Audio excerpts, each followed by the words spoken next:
जो नहायत मेहरबान रहम करने वाला, जो इज़्ज़त देने वाला, जो रिज़्क़ का रज़ाक़, जिसने पैदा किया और जिसके कब्ज़े में मेरी रूह है। आज जो मेरे पास टॉपिक है वो है ऑटोइम्यून हेपेटाइटिस।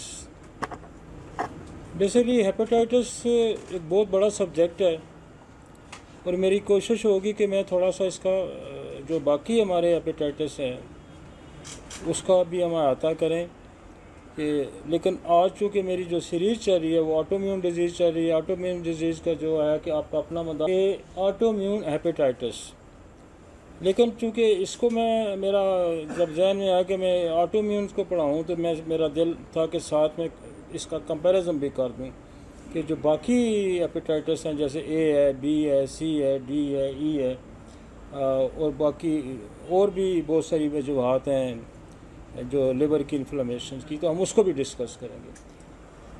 तो टॉपिक पे जाने से पहले मैं आज का जो हमारे पास अफरोज़म है उसको डिस्कस करूँगा। लाएं यार अफरोज़म।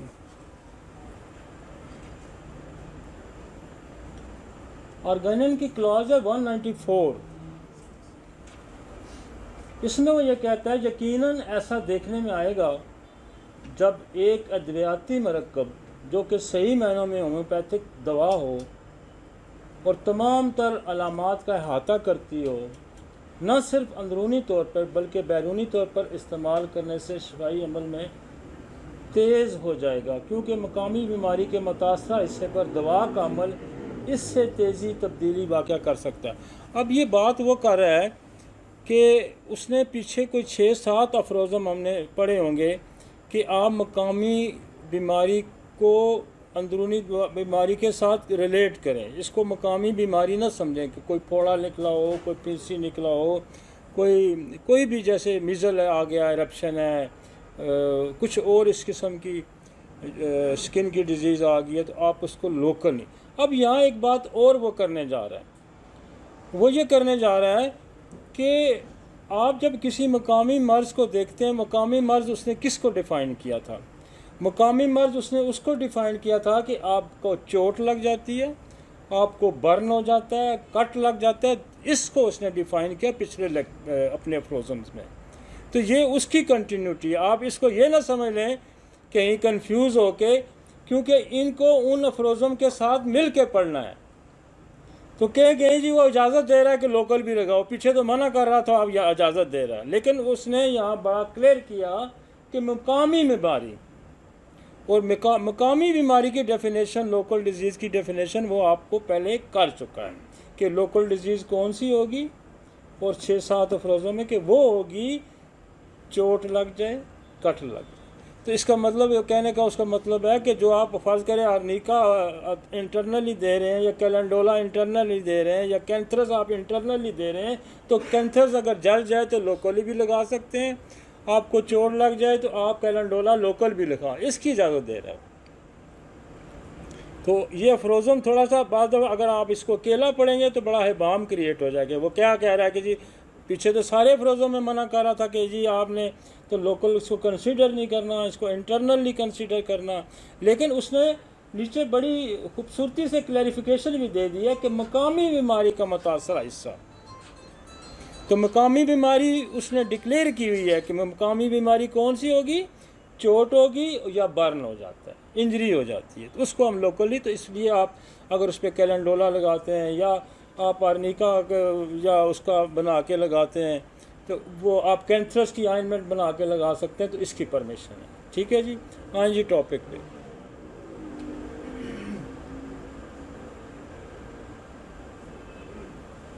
इससे पहले एक और मैंने उसकी लिखाई थी, डेफिनेशन लिखाई थी।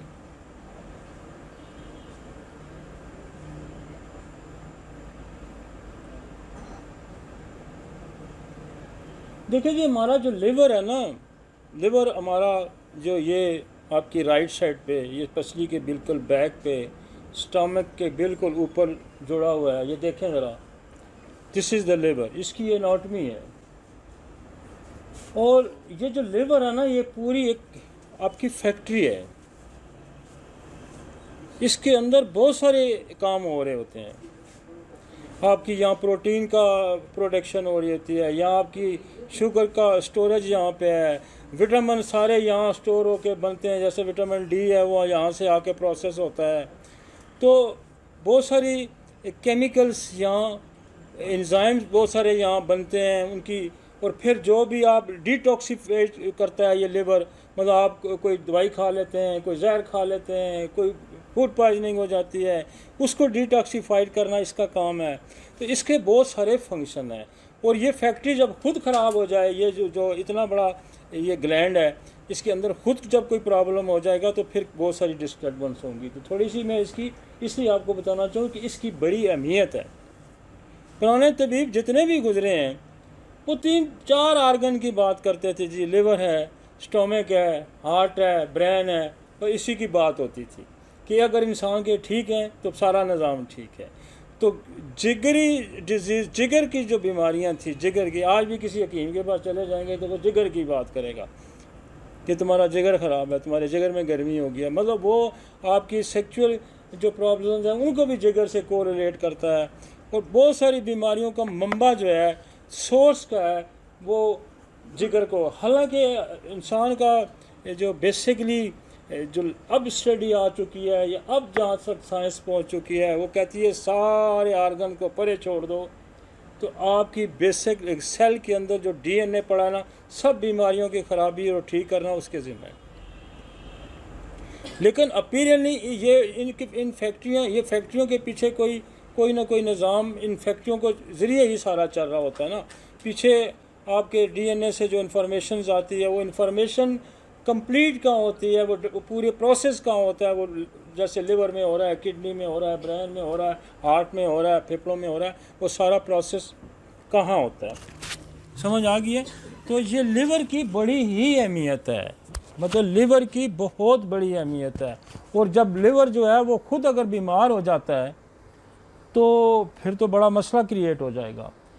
तो ये लिवर की एनाटमी थोड़ी सी, इसलिए मैं आपने पढ़ी होगी, मैं कोई दोबारा आपको नहीं पढ़ाना चाहता, लेकिन कुछ लोग हमारे जो लेक्चर सुनते हैं वो डॉक्टर नहीं होते, वो जनरल पब्लिक भी लेक्चर सुनती है। तो मैं कोई आपको दोबारा से नहीं पढ़ाने की कोशिश कर रहा, लेकिन मैं आपको इसलिए थोड़ा सा एक दो रिवाइज करा रहा हूँ कि ये हमारा लिवर है, इसकी ये एनाटमी है, इसके कुछ लोब्स हैं, इसमें बहुत सारी चीज़ें, मैं सारा इसको अभी नहीं पढ़ाऊँगा आपको, लेकिन सिर्फ एक आपको याद आने के लिए कि इसकी बड़ी अहमियत है। आगे चलते हैं जी।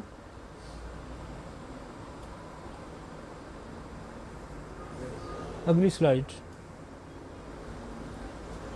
The liver regulates most chemical level in the blood and excrete the products called bile। ये बहुत सारे केमिकल्स को यहाँ रेगुलेट करता है और आपका एक बाइल बनाता है जो पित्ते में आके स्टोर होता है, और वो आपके खाने के जो अमल है उसके डाइजेस्टिव अमल में उस बाइल का एक बड़ा रोल है। और वही बाइल जो है अगर वो बन के आ रहा है, अगर वो बन के नहीं आ रहा तो बहुत सारे मसाइल होंगे। वो अगर बन के पित्ते में स्टोर हो रहा है, वहाँ कोई ऑब्स्ट्रक्शन हो जाती है तो क्या होता है, फिर ऑब्स्ट्रक्टिव जॉन्डिस हो सकता है, बेशुमार मसाइल हो सकते हैं। तो बेसिकली ये सारा एक प्रोसेस है। अगर इस बाइल जो बन के आ रहा है, इस बाइल के दरमियान कोई ट्यूमर आ जाता है, कोई स्टोन आ जाता है, तो फिर भी लीवर जो है अंदर इन्फ्लेमेट करेगा, डैमेज करेगा। ये एक नॉर्मल प्रोसेस है। This help carry way waste product from the liver. और ये भी है कि उसके अंदर जो वेस्ट मैटर है उनको भी बाहर फेंकता है। All the blood living stomach and instant passes through the liver. The liver processes this blood and break down balance and creates the nutrient and also metabolize drugs into form of that the easier to use। और इसमें ये देखेंगे वो कहते हैं कि जो दवाइयाँ भी खाते हैं आप, उसकी भी यूटिलाइजेशन यहाँ लिवर में होती है कि कौन सा चीज़ आपके लिए मुफीद है, नहीं मुफीद, तो जिसको मैंने कहा डिटॉक्सीफाइड भी वो यहाँ करता है। और वो कहता है कि 500 से ज़्यादा वाइटल फंक्शन हो रहे हैं लिवर के अंदर, 500 से ज़्यादा, 500। मैंने तो थोड़े से कि भाई यहाँ शुगर स्टोर होती है, या प्रोटीन बनती है, या एंजाइम, यहाँ विटामिन्स यहाँ प्रोसेस होते हैं, लेकिन वो अगर आप इसको समझें तो वो कहता है कि 500 फंक्शन है। ये आप in detail 500 vital functions have been identified with the liver. Some of the more well-known functions include the following. कुछ हम आपको नीचे थोड़े से रिमाइंड करा देते हैं, लेकिन 500 में यहाँ नहीं गिनवा सकता, वो आप मतलब इसकी 500 फंक्शन 1 2 3। जैसे आपका लंग्स है, लंग्स का क्या फंक्शन है कि जी आपको वहाँ ऑक्सीजन उसमें शामिल करता है। हार्ट का क्या फंक्शन है, वो ब्लड आपके बॉडी में सर्कुलेट करता है, ठीक है। किडनी का भी एक बड़ा फंक्शन है, लिवर के बाद किडनी भी एक बहुत बड़ा है कि वो भी एक सारी आपकी केमिकल की प्रोसेस है, प्रोटीन इतनी रखनी है, यूरिया इतना रखना है, क्रिएटिनिन इतना रखना है, उसका एक अलग है।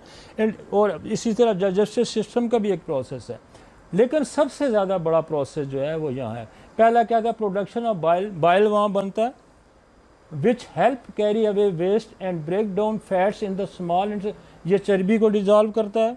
इसका ये रोल है कि जब आपके मैदे के अंदर आता है तो ये फैट्स को ब्रेक डाउन करता है। प्रोडक्शन ऑफ सर्टन प्रोटीन, बहुत सारी प्रोटीन यहाँ बनती हैं। Production of cholesterol and special protein to help the carry fats, और जो चर्बी है, फैट्स हैं, यहाँ ऐसी भी सारी प्रोटीन का आती है और उसको डिज़ोल्व करने के लिए भी यहाँ सारा प्रोसेस होता है।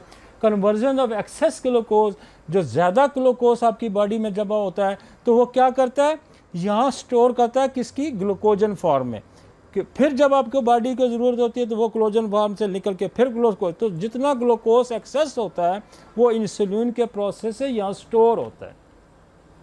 ठीक हो जी, आगे चलें।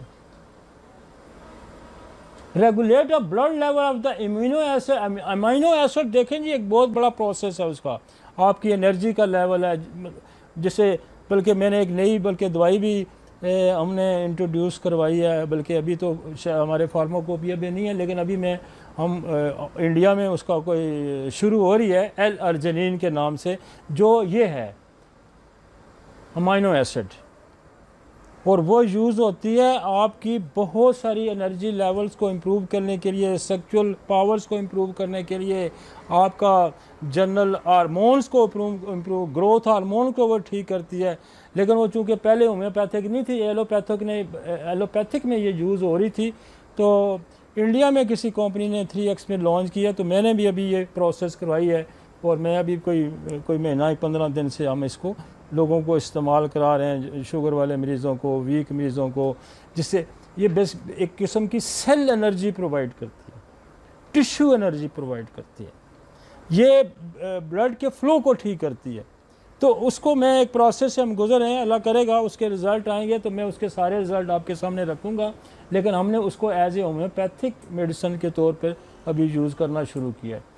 अच्छा, इसके अलावा आप देखें जी कि processing of the hemoglobin for the use of the iron, hemoglobin की प्रोसेस आयरन से हीमोग्लोबिन में कन्वर्शन यहाँ होती है। Conversion of poisonous ammonia to urea is in product of protein metabolism, and जो आपका जो अमोनिया है, यूरिया यहाँ प्रोसेस होता है जो जाके किडनी से एक्सक्रीट होता है, तो ये सारा मेटाबॉलिज्म सिस्टम जो है ये यहाँ होता है। Cleaning the blood of the drugs and other poisonous substance, जो मैं पहले भी कह चुका हूँ कि यहाँ सारी डिटॉक्सिफिकेशन होती है। डिटॉक्सिफिकेशन कहता है जो भी जहरीले असरात हैं वो लिवर ने उसको यहाँ साफ़ करके आपको साफ़ क्लीन ब्लड उसने बॉडी में सप्लाई करके देना होता है, उसके जहरीले असरात सारे वो ख़त्म करते हैं।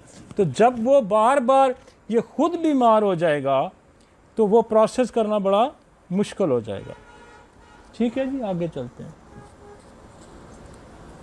ये समझाना मेरा बेसिकली आज मेरा टॉपिक का हिस्सा नहीं है, लेकिन मैं सिर्फ याद आने के लिए कि ये बहुत बड़ी फैक्ट्री है, इस फैक्ट्री को संभाल के रखें, इस पे बहुत ज़्यादा लोड ना डालें। मसलन आप बहुत ज़्यादा मसाले खाएंगे, बंदा शराब पिएगा, बंदा नशे की ड्रग यूज़ करेगा, तो क्या करेगा, वो सारी आके लीवर ने डिटॉक्सीफाइड करनी है।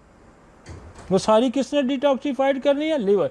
तो इससे आप ज़्यादा काम करवाएंगे, जब आपसे ज़्यादा काम करवाएंगे तो ये इन्फ्लेमेशन हो जाएगी इसके अंदर। ये एक वजह ये भी होती है कि आप पैरासीटामोल ज़्यादा बंदा खा रहा है, पेन किलर ज़्यादा खा रहा है, तो वो क्या होगा कि वो लिवर उसको बार बार क्लीन करना प्रोसेस करेगा, तो लिवर खुद बीमार हो जाएगा। आप उसको बहुत ज़्यादा रिच डाइट दे रहे हैं तो फिर भी वो प्रोसेस तेज़ करेगा, वो फिर बीमार हो जाएगा। तो इसलिए इससे आपको हर लिहाज से पॉइजनिंग से डिटॉक्सिफिकेशन इसने करनी है, इसने आपको प्रोटेक्ट करना होता है। फिर इसने दूसरी बीमारियां जो उस पर हमलावर होती हैं उसको भी इसने प्रोटेक्ट करना है। तो इसका बड़ा रोल है। आगे चलते हैं जी। और देखें, रेगुलेट द ब्लड क्लॉटिंग। आपके जिस्म में क्लॉटिंग जो होती है, आपको ब्लड क्लॉट होता है, नेचुरल प्रोसेस है। अगर वो क्लॉट ना हो तो इंसान का तो ब्लड ही ज़ाया हो जाए और वो तो ऑनन फॉनन मर जाए। जैसे प्लेटलेट्स कम हो जाते हैं, जैसे आपका फैक्टर 8 कम हो जाता है, जैसे हीमोफीलिया वगैरह, ये सारा प्रोसेस यहाँ होता है। अच्छा, clearance of the bilirubin also from the red blood cell. यहाँ जो आपकी बिलिरुबिन है उसकी क्लीयरेंस है और रेड ब्लड सेल की क्लीयरेंस है। ये क्लीयरेंस करके आपको फिर तिल्ली से एक प्रोसेस कराता है, जहाँ अगर वो सेल छोटा है बड़ा है तो वहाँ सही सेल एक वहाँ भी प्रोसेस होता है। तो यह पहले ये प्रोसेस करेगा, यहाँ से प्रोसेस करके ये वहाँ भेज देगा स्प्लीन का। There is a copulation of the bilirubin, the skin and eye turn result. तो जब ये वो कहता है कि ये बिलिरुबिन अगर ज़्यादा स्टोरेज होना शुरू हो जाएगा और उसकी यूटिलाइजेशन बंद हो जाएगी, उसको ऑब्स्ट्रक्शन हो जाएगी, तो जिसको आप कहते हैं जॉन्डिस हो जाता है, पीलिया हो जाता है, स्किन आपकी पीली हो जाती है। ठीक है जी। तो शॉर्टकट ये है कि आपको थोड़ा थोड़ा तो लीवर के फंक्शंस का अंदाज़ा हो गया हो कि इसकी अहमियत का मैंने यहाँ इसलिए डाला है कि आपको इसकी अहमियत का पता चल जाए कि इसकी कितनी अहमियत है। आगे चलते हैं।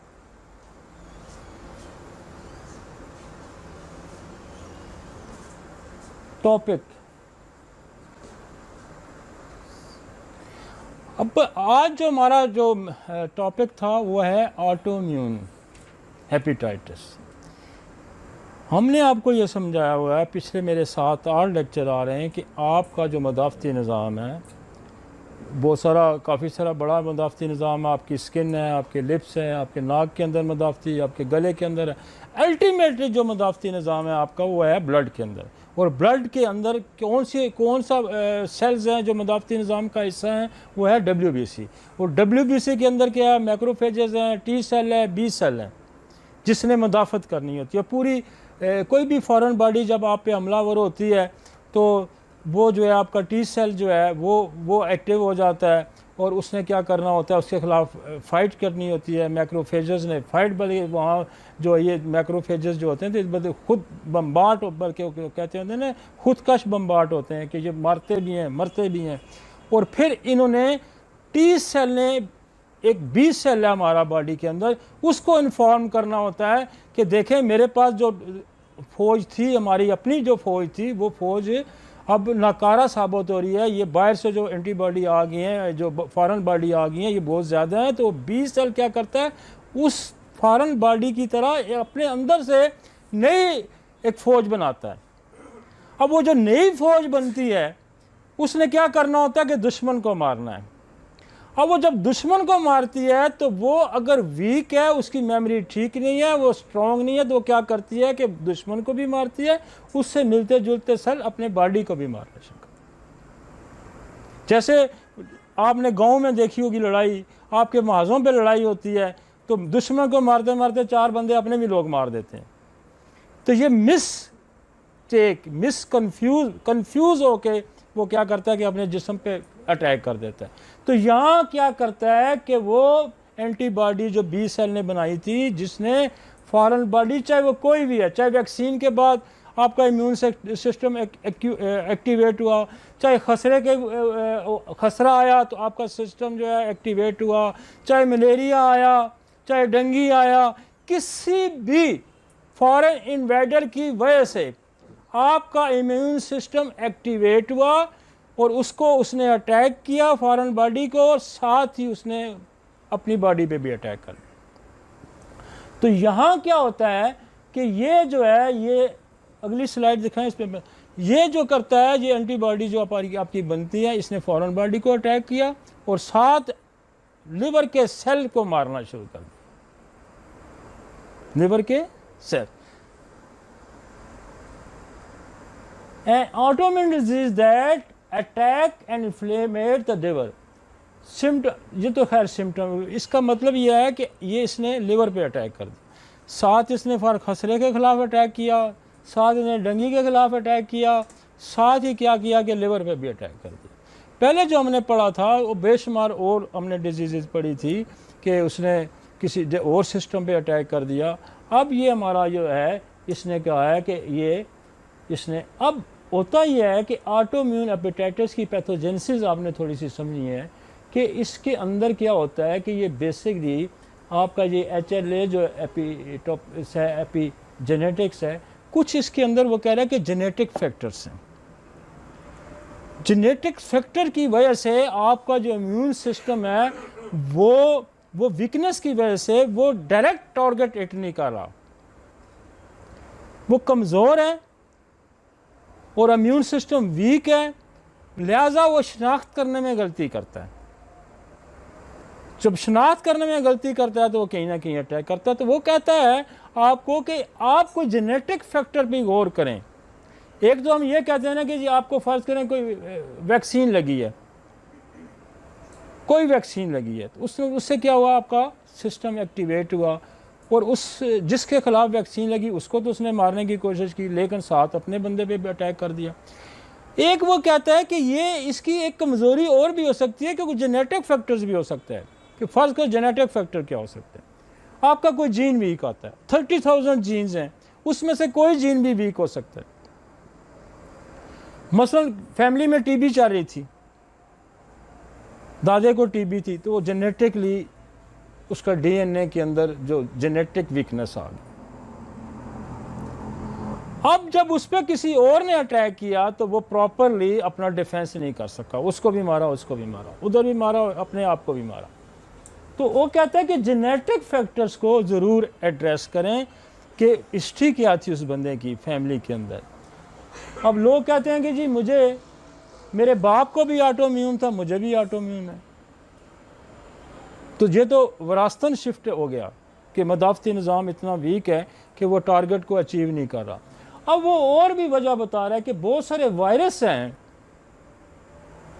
जो कि इस इम्यून सिस्टम को एक्टिवेट करा के गलत रिजल्ट, जैसे वायरस क्या है जी, HCV, hepatitis C, HIV, AIDS, HAV, HB, hepatitis B, hepatitis D, E, cytomegalo virus, अच्छा CB वायरस,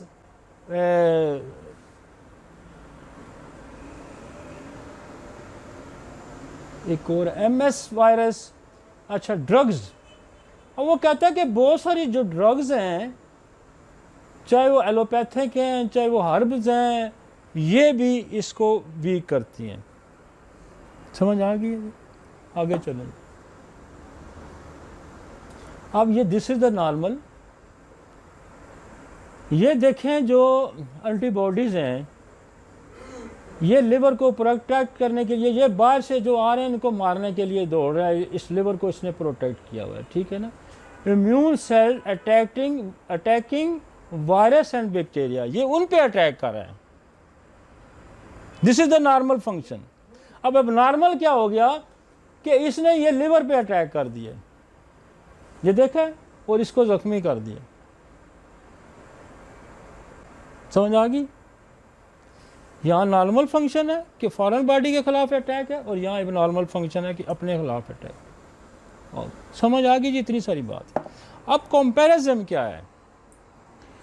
कंपैरिजन ये है कि आपको इन्फ्लेमेशन मिली, इन्फ्लेमेशन से क्या होगा कि हो सकता है बिलिरुबिन बढ़ जाए, हो सकता है ALT बढ़ जाए, जो लिवर के एंजाइम में आपको पता है ALT, ASG, GST और बिलिरुबिन है, अल्कलाइन फास्फेट है, ये सारे लिवर के एंजाइम हैं। तो मोस्ट कॉमन ये होता है कि एंजाइम रेज कर जाते हैं।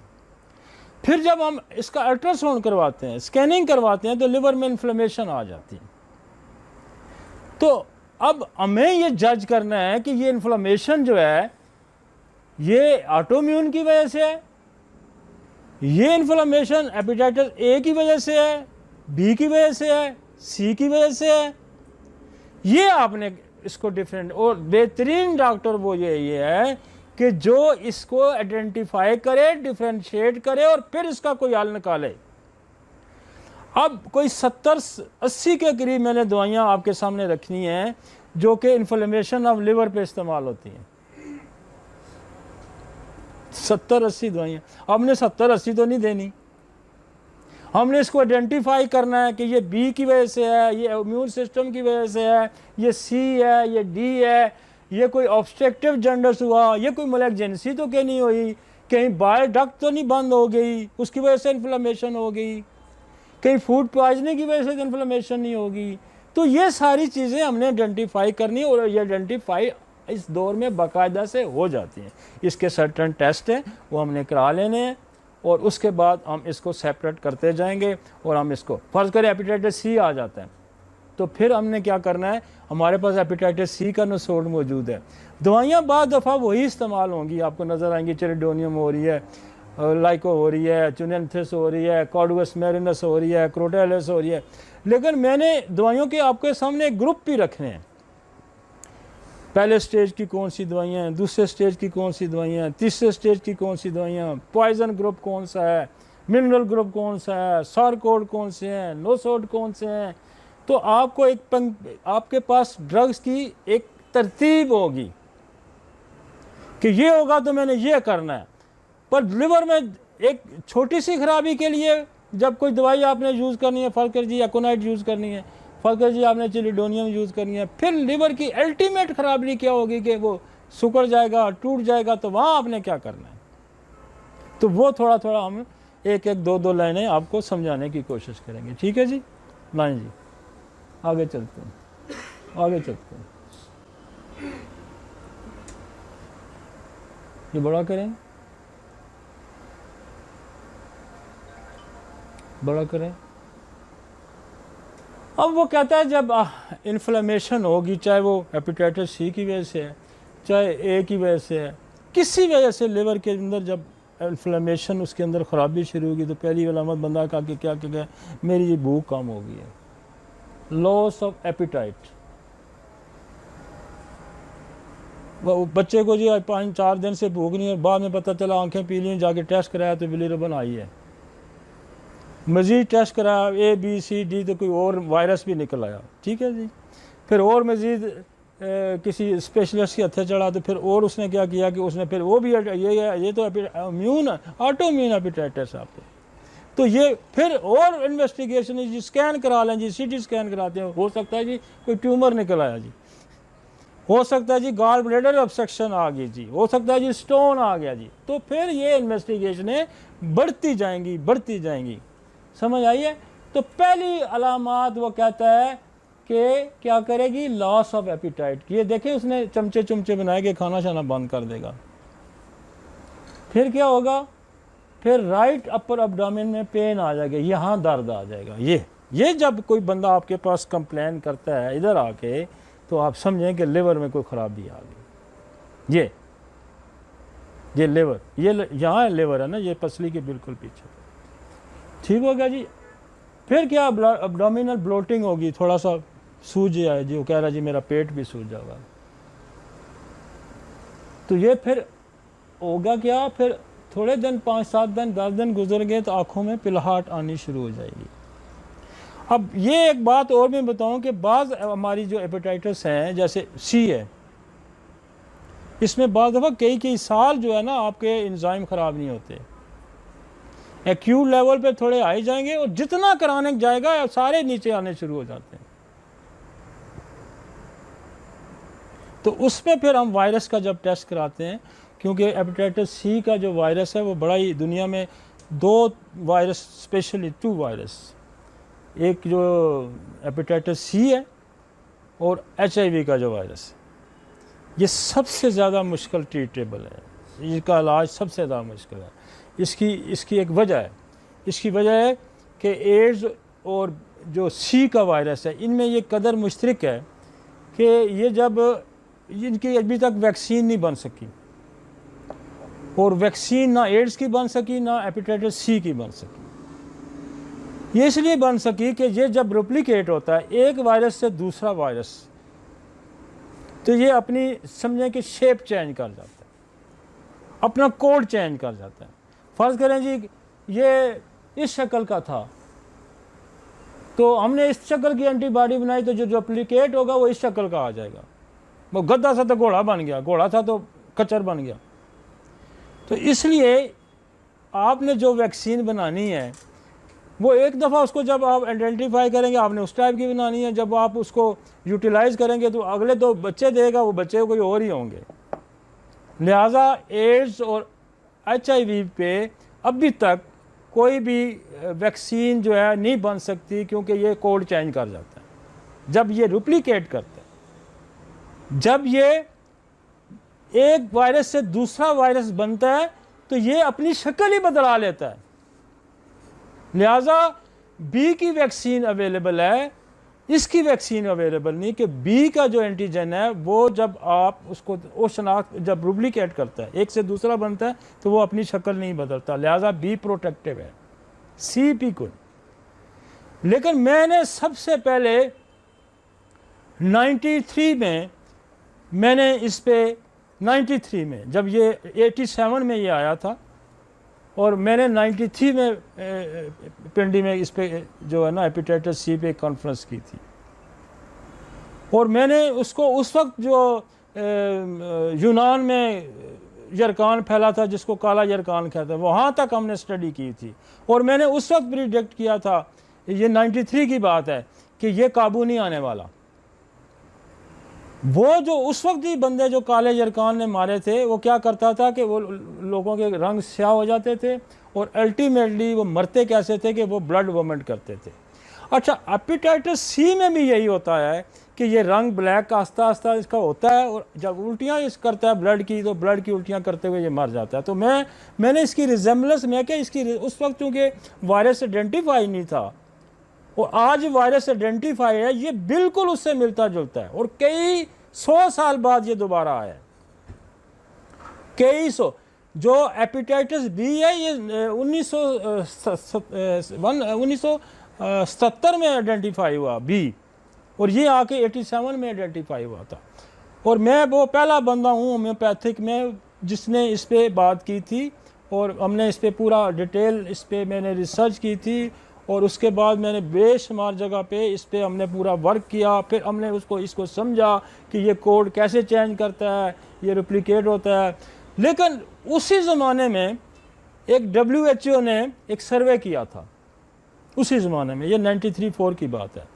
उन्होंने कहा कि ये जो वायरस है इसकी तो अभी तक वैक्सीन हम नहीं बना सके, और अभी तक नहीं बनी। लेकिन WHO ने सर्वे किया कि दुनिया में 2% ऐसे लोग हैं, 2% जिनको हेपेटाइटिस सी का वायरस होता है और वो उसको रिजेक्ट करता है, 2%। अब 2% वो लोग कौन से हैं जिनका इम्यून सिस्टम इतना स्ट्रॉन्ग है कि वो इतनी जल्दी, जितनी जल्दी ये डुप्लीकेट करता है, इतनी जल्दी वो एंटीबॉडी बदलता है। और ये मैं एक दफ़ा यहाँ पे इस्लामाबाद होटल में एक कॉन्फ्रेंस हुई थी जो एलोपैथिक डॉक्टर्स ने अरेंज की थी। एलोपैथिक और पाकिस्तान के बड़े नामवर डॉक्टर्स में हेल्थ मिनिस्टर भी आया हुआ था, सारे थे, और होम्योपैथी की तरफ से मुझे बुलाया गया था। तो मैंने वहाँ डिबेट की थी, मेरी जो वो स्पीच थी वहाँ पे, और उसमें मैंने यही कहा था कि आप जो इंट्राफ्रोन बना रहे हैं, उस वक्त इंट्राफ्रोन ईजाद हुआ था इसको मारने के लिए।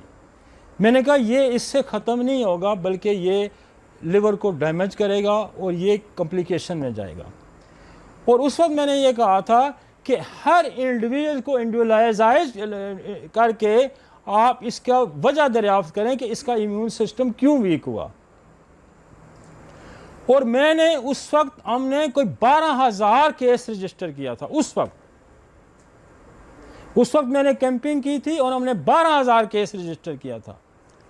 और हर केस को हमने अलग-अलग आइडेंटिफाई कर उसकी कॉजेशन देख के, किसी को टाइफाइड की वजह से इम्यून सिस्टम वीक हुआ, किसी को टीबी की वजह से इम्यून सिस्टम वीक हुआ, तो हमने अलग-अलग आइडेंटिफाई करके उनके इलाज किए, और बेशुमार केसेस हमने उस वक्त नेगेटिव किए थे। ये मैं आज से आपको 20, 25, 30 साल पुरानी बात बता रहा हूँ। तो वो जब मैंने मेरी कोई वहाँ मैंने जब स्पीच की तो मेरे बाद वहाँ जो इनके बल्कि मुझे शेब शफ़ी था, वो क्या नाम है, इनके बहुत बड़े डॉक्टर, आजकल वो उसके FCPS के चेयरमैन भी हैं। मुझे उसने कसम से जब मैं नीचे उतरा तो मुझे कहता है कि ये जो राइट अप्रोच है तो आपकी जो आपने इख्तियार किया। और आज भी स्वाल्डी लग रही है हेपेटाइटिस के लिए, जो भी सोफोसोविरिन लग रही है, इसकी कॉम्प्लिकेशन आज भी मुझे देखने में मिलती है कि ये जो कैंसर या जो सेरोटिक हो रहा है, ये ड्रग्स अब्यूज़ भी आ रहा है। फिर मैंने पिछले 2 साल पहले मैंने क्या किया कि बहुत सारे केसेस ऐसे आ रहे थे कि जिनको हेपेटाइटिस सी हुआ, नेगेटिव हो गया, अब तक नेगेटिव है, लेकिन वो हेपेटाइटिस सेलुलर कार्सिनोमा में शिफ्ट हो गया। मतलब सारे नहीं हुए लेकिन बेशुमार हो गए। तो फिर मैंने ये जो बन रही है सोफोसोविरिन जो आजकल दे रहे हैं इनको, ये मैंने वहाँ से पोटेंटाइज कराई। और मैं आपको कल का परसों का एक केस रिपोर्ट करता हूँ, ये जुमेरात का, जिसके 3 ट्यूमर थे, हेपेटाइटिस सेलुलर कार्सिनोमा था और हेपेटाइटिस सी की कॉम्प्लिकेशन थी। और 4-5-6 महीने के बाद कल जब वो मुझे स्कैन दे के गए तो एब्सोल्यूट नॉर्मल था, एब्सोल्यूट नॉर्मल। तो उसमें हम ये कर रहे हैं कि हम हेपेटाइटिस सी का मैंने 93-4 में मैंने खुद पेटेंटाइज किया हेपेटाइटिस सी के वायरस को, और उसका मैंने नाम रखा था anti-HCV उस वक्त। ये अभी तो 5-6 साल पहले तो अभी दोनों नसोट बन के आ गए हैं बाहर से, सी भी बन गया, बी भी बन गया, लेकिन मैंने 93-4 में इसको खुद पेटेंटाइज किया था।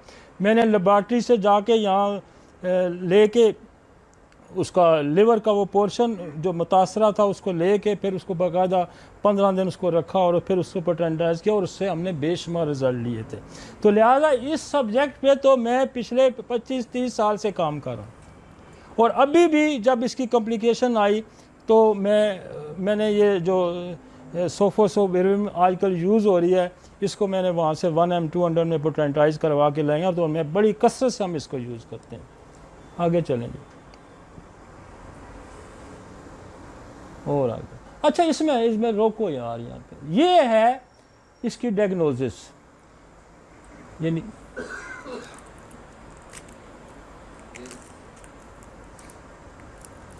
ये ANA क्या मतलब है कि ये वो टेस्ट है, ये न्यूक्लियर टेस्ट है, ये आपको बताएगा कि आपकी बॉडी के अंदर एंटीबॉडीज़ हैं, तो आपकी बॉडी के अंदर एंटीबॉडी पॉजिटिव हैं, इट्स मीन्स के ये हेपेटाइटिस हेपेटाइटिस ऑटोइम्यून डिजीज़ है। SMA एक टेस्ट है, और ये सारे डिटेल SLA टेस्ट है। तो मोस्ट कॉमनली ये ANA कराया जाता है या HLA करवाया जाता है, जिससे आइडेंटिफाई होता है कि आपकी एंटीबॉडी रेज हैं, इसका मतलब ऑटोइम्यून हो सकता है। ठीक है जी, आगे चलते हैं, ये ट्रीटमेंट उनका, आगे चलते हैं, इसको बड़ा करो, आगे चलो। Viral hepatitis. अब वायरल हेपेटाइटिस आपने मुकाबला करना है, A है, B है, C है। मैं इसकी हिस्ट्री थोड़ी सी आपको बता चुका हूँ कि इसकी वो ट्रांसमिशन बता रहा है कि ये क्या है, फोकल ओरल है, A की। कहता है यस वैक्सीन, यस क्योर, ये जल्दी क्योर हो जाता है, हफ्ता 10 दिन लगते हैं, खुद भी ठीक हो जाता है, और बाज़ दफ़ा फेटल भी हो सकता है, नुकसान भी देता है, लेकिन बहुत ज़्यादा अगर आप बुलोरेबन जो है वो 30-40 से ऊपर चला जाए तो फिर ख़तरनाक भी हो सकता है। बी जो है वो क्या, उसका ज़रिया ट्रांसमिशन का ब्लड टू ब्लड और सेक्सुअल कांटेक्ट, बी। ए क्या है, जो आपका जो ऑटोइम्यून क्या है, वो आपका अपना निज़ाम आपके ख़िलाफ़ चल पड़ा है, और ये क्या है, ये फॉरेन बॉडी है, ए भी फॉरेन बॉडी है, बी भी जैसे मैंने जिक्र किया एंटीजन है, और सी भी ब्लड टू ब्लड है, ये ब्लड टू ब्लड है। और ये वो कहता है कि वैक्सीन इसकी कोई है, कहता कोई नहीं है। मैंने पहले आपको बताया कि कोई नहीं है। बी की है यस, ए की है यस, ठीक है जी। आगे उसने लिखा है नो क्योरेबल। बी जो है ना वो बड़ा ख़तरनाक है, अगर वो बहुत ज़्यादा काम ख़राब करता है। बी मतलब तेज़ी से फैलता है। और मैं आपको बताऊं कि वो कह रहा है कि 1,00,000 गैलन का तालाब हो और 1 चम्मच वायरस भर के उसके अंदर डाल दें तो 2 घंटे बाद देखें सारा तालाब भर देगा, इतनी तेज़ी से फैलता है। तो इसकी ब्लड टू ब्लड इसकी ट्रांसफ्यूजन है। आगे चलते हैं जी।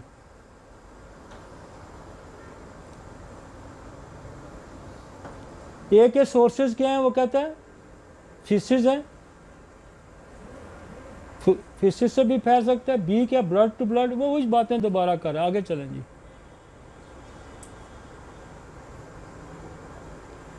Hepatitis virus A, HIV source मतलब खुराक से आएगा, जैसे गंदा पानी से भी फैल सकता है, खाने से भी फैल सकता है। ये नीचे जो बी है कॉन्टैक्ट से आएगा। सी ब्लड टू ब्लड आएगा, कोई सिरिंज किसी को लगी वो निकाल के दूसरे को लगी उससे आएगा। दांतों वालों के पास गए वहाँ से फैल सकता है। तो ये वो फैसले कि आज तो इतनी आम सारा है। लेकिन ये जो नीचे वाला एक वायरस है ई, ये बहुत ही कम है, बहुत ही कम है, लेकिन ये ब्रीदिंग डिफ़िकल्टी के पर बंदा मार भी देता है।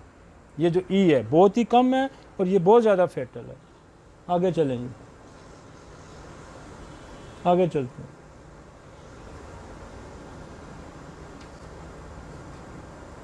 ट्रांसमिशन जैसे वो पहले भी उसने बताया कि पहला क्या है फूड, यस, दूसरा फूड से नहीं है, सी भी फूड से नहीं है, डी भी फूड से नहीं है, ई फूड से है। बाकी ब्लड से ब्लड है, बॉडी फ्लूइड कांटेक्ट है, ये पहला भी है, दूसरा भी है, तीसरा भी है, बाकी सारे ब्लड से तो सारे ही लगते हैं। अच्छा, क्लोज पर्सन कांटेक्ट से कौन सा? पहला भी है, दूसरा भी है, तीसरा नहीं है। जो दूसरा भी है सेक्सुअल ट्रांसमिटेड भी है, सी सेक्सुअल ट्रांसमिटेड नहीं है, ब्लड ट्रांसमिशन है। ये बहुत सारे केसेस है, मियाँ को है तो बीवी को नहीं है, लेकिन बी अगर मियाँ को है तो बीवी को ज़रूर हो जाएगा। ठीक है जी, इतनी इंफॉर्मेशन काफ़ी है। चलें जी, आप ज़रा आगे एक लिवर की पिक्चर दिखा यार मुझे। आगे जाए, मैं आपको बताता हूँ, मैं वो फिर लेक्चर क्लोज करता हूँ। ये एक मिनट, ये बस ये ले आओ। ये है ये लिवर, ये एक्यूट इन्फ्लेमेशन होगी कि साइज देखो ना बढ़ना शुरू हो गया इसका। ये क्रॉनिक देखें, इसके अंदर टूट छोट हो गया, ये डैमेज होना शुरू हो गया। ये आप देखें, ये है दिस इज, ये स्टेजेस हैं इसकी। पहले क्या होगा, पेरिकामल चेंज आएगी, फैटी लिवर आएगा, फिर CLD में जाएगा, क्रॉनिक लिवर डिजीज़ में जाएगा, और फिर जो है 12-14 साल इसका प्रोसेस है पूरा। ये प्रोसेस होने में 12-14 साल लगते हैं। 12-14 साल में जाके ये सिरोटिक एंड होगा। ये वाला है, ये फिर परमानेंट डैमेज हो गया। यहाँ देखिए छोटे छोटे स्कार में डैमेज हो रहा था, ये बड़े बड़े बन गए, और this is the end of the disease है कि ये फिर आपको क्या करेगा कि यहाँ जो आपकी ब्लड पीछे से पोर्टल वैन ब्लड लेके आती है, चूँकि इसका साइज़ कम हो जाता है साइज़। जब साइज़ कम हो जाता है तो ब्लड वहाँ सर्कुलेट नहीं करेगा, वहाँ से फिल्ट्रेशन नहीं होगा, वहाँ से जो केमिकल रिएक्शन सारा वो सारा ख़त्म हो जाएगा। पीछे से देखे बड़ा नाला आ रहा है, आगे जगह तंग हो गया, तो क्या होगा, पोर्टल वैन पे प्रेशर पड़ेगा। जब पोर्टल वैन पे प्रेशर पड़ेगा तो ये सारी फिर वो प्रेशर पड़ के स्टोमक से ये आपकी वेरिसेस हैं यहाँ पे सारी, वो सारी वेरिसेस जो है वो फूल जाएंगी। वो तो सारा ब्लड जो वेसेस में, यहाँ वेरिसेस में आ जाएगा। जो वेरिसेस में आ जाएगा तो क्या करेगा, आपने खांसी की, कोई थोड़ा सा झटका मारा तो ब्लड ऊज कर गया, ऊज करके वोमिट हुई, और ये फिर सारा ऊज हुआ तो अल्टीमेटली गया, फारग हो गया बंदा। तो इस वेरिसेस को बैंडेज करते हैं वो एलोपैथिक में, इनको बैंडेज करते हैं। लेकिन क्या मज़े की दवाइयाँ हमारे पास जैसे क्रोटेलस है। क्रोटेलस वो कहता है कि एंड है, अल्टीमेटली जो स्टेज आती है ना आपकी, आखिरी स्टेज पे भी क्रोटेलस फाइट करती है, आखिरी स्टेज, लास्ट स्टेज जो होती है। और मैं आपको बताऊं कि सैकड़ों, मेरे इस महीने में भी लास्ट स्टेज के, यकीन मैंने बेड रिडन हो गए लोग, हमने उसको उठाया और चल पड़े। उस दिन भी एक बाबा आया, कहता मैं बच गया हूँ। तो क्रोटेलस इंड स्टेज से निकालती है, इंड। मैं आगे थोड़ी थोड़ी दवाइयों की प्रॉपर्टी आपको दो दो लाइनों की बताऊँ, क्या खूबसूरत। और जान देखो, जहाँ जान जा रही होती है, दवाइयों की स्टेजेस हैं, जहाँ जान जा रही होती है तो वहाँ फिर जानलेवा दवाइयाँ ही काम करेंगी, वहाँ सत्ती दवाई काम नहीं करेगी। फिर चलिडोनियम चुनंतस के ज़ुमरे से निकल जाएंगे मरीज़। फिर मिनरल पॉइजन्स हैं, फिर स्नेक पॉइजन्स हैं, फिर नसोड्स हैं जो आपने वहाँ इस्तेमाल करने हैं, फिर मियाज़मेटिक अप्रोच वहाँ ने लेनी है। और ये सारे केस होम्योपैथी के अंदर एक्सेस है, इसके अंदर सारी गुंजाइश मौजूद है। ये बेशुमार केसेस ठीक करने की सलाहियत रखती है। लेकिन यार इसको हम समझे तो सही ना। उसको हुआ है ऑटोइम्यून हेपेटाइटिस, आप उसको जंडिस का इलाज कर रहे हैं, आप उसका कोई और इलाज कर रहे हैं। उसको BC हुआ है, आप कहीं हेपेटाइटिस ऑटोइम्यून का इलाज कर रहे हैं। तो इस तरह से तो नहीं होगा। और मैं एक एक दवाई की आपको बताऊंगा कि ये दवाई इस वजह से काम करेगी, ये दवाई इसकी कॉजेटिव फैक्टर ये है, इसका कॉजेटिव फैक्टर ये है, ये इनिशियल स्टेज में कौन सी काम करेगी, उससे अगली स्टेज में कौन सी काम करेगी। बच्चा जो जिसका लिवर, न्यू नेटल बच्चे जो पैदा होते हैं यार, वो बेचारे सारी ज़िंदगी, जिसको एक दफ़ा जंडस होता है ना, मेरे पास अभी है, वो सेरेब्रल पाल्सी में कहीं चले जाते हैं, सेरेब्रल पाल्सी में चले जाते हैं, सारी ज़िंदगी के लिए बेचारे नकारा हो जाते हैं। और आपकी एक एक डोज, आज दो ना, बच्चा पैदा हुआ तो उसको जंडस 2 दिन बाद हुआ तो सिंगल डोज से ठीक होता है, सिंगल डोज से ठीक होता है। और वो उसकी माजूरी जब सेरेब्रल पाल्सी में जाएगा तो सारी ज़िंदगी की माजूरी। और कभी वो बच्चा सही तौर पे ना अगर ठीक हुआ, न्यू बोर्न बेबी, तो सारी ज़िंदगी उसकी लिवर की कंप्लेन नहीं जाती उसके अंदर से, सारी ज़िंदगी उसकी कंप्लेन नहीं जाती। तो ये स्टेजेस आप देख ली आपने। और ये कोई और तरीका नहीं है इन स्टेजेस को जांचने का, मासफाई अल्ट्रासाउंड की और स्कैन की। आपका मरीज, मैं आपको ये बताऊं कि हेपेटाइटिस का मरीज है ना, शुरू में उसके एंजाइम एलिवेटेड होंगे, ऊपर चले गए होंगे, जब एंड पे होगा तो बिल्कुल नॉर्मल हो जाएंगे। वो आप कहेंगे ये तो इसके सारे एंजाइम, मैंने तो LFT करवाया, बिल्कुल नॉर्मल था। भाई LFT वहाँ ज़रूरत नहीं है LFT की, वहाँ आपको स्कैन की ज़रूरत है। आप देखें लिवर कहाँ जा रहा है, वो डैमेज हो रहा है या नहीं हो रहा, मैं दुरुस्त ट्रीटमेंट कर रही हूँ। अब मेरे पास आया पेरिकाइमल चेंज है, फैटी डिजनरेशन है, CLD में, क्या मैं उसको CLD से निकाल रहा हूँ या मैं उसको सरोटे की तरफ धकेल रहा हूँ। तो ये आपको सिर्फ हर 6 माह बाद अल्ट्रासाउंड बताएगा। मरीज तो इनोसेंट है, उसको तो कुछ पता नहीं है, उसको कुछ पता नहीं है। आपने मॉनिटर कैसे करना है। और मैं आपको बताऊं, मुझे बेशुमार एलोपैथिक डॉक्टर ने कांटेक्ट किया, उन्होंने कहा हमारे पास कोई हल नहीं है सिरोसिस का। आपके लोग रिपोर्ट होते हैं आके हमें कहते हैं हमारा सिरोसिस ठीक होगा, कैसे ठीक होगा, कहते हैं कोई हल नहीं है। भाई हमें बताएं, हमें सिखाएं, हमें समझाएं। हम तब समझा सकते हैं कि हम पहले खुद तो समझें। यार आप ऑटोइम्यून डिजीज का इलाज करते हैं, मुझे पता है करते हैं, लेकिन हमें पता नहीं है कि ये ऑटोइम्यून ही था। आपस की बात है ना, मैं आपको सच्ची बातें इसलिए कि साइंस बिलीव करती है सच्चाई पे, हमने अपनी इस्लाह करनी है। मेरा गली मोहल्ले में बैठा हुआ बंदा ऑटोइम्यून डिजीज ठीक करता है, गली मोहल्ले में बालचाल ठीक कर देगा, सोरायसिस ठीक कर देगा, और लेकोडर्मा ठीक कर देगा। अक्सर केसेस आपको ना, मैं जी होम्योपैथिक दवाई खाई तो मेरा तो बालचाल ठीक हो गया। 100% बालचाल ठीक होता है क्या ऑटोइम्यून है, हमें पता ही नहीं था। तो जब आप लोगों को ये कहेंगे ये ऑटोइम्यून डिजीज ठीक करने की सलाहियत रखते हैं, कमाल है, होम्योपैथी कहाँ जाएगी। और ये ठीक हो रहा है यार, ये नहीं कि हमने करना है, ये हो रहे हैं केसेस, ये केसेस हो रहे हैं। लेकिन बात यह है कि जिस तरीके से मैंने आपको कहा कि ये एपिटाइटिस तो यार एक बात है कि इन्फ्लेमेशन ऑफ द लिवर है, लेकिन क्यों है, उस क्यों का कोई तो सोचो ना, क्यों तक तो पहुंचो ना।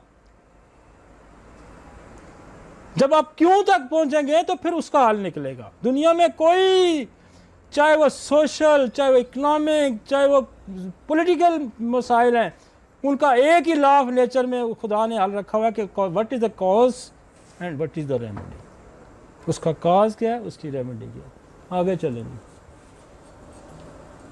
ये वही स्टेज है, दोबारा दिखा रहा है, देखा है, फर्स्ट सेकंड थर्ड अल्टीमेटली ये हो गया। चलें जी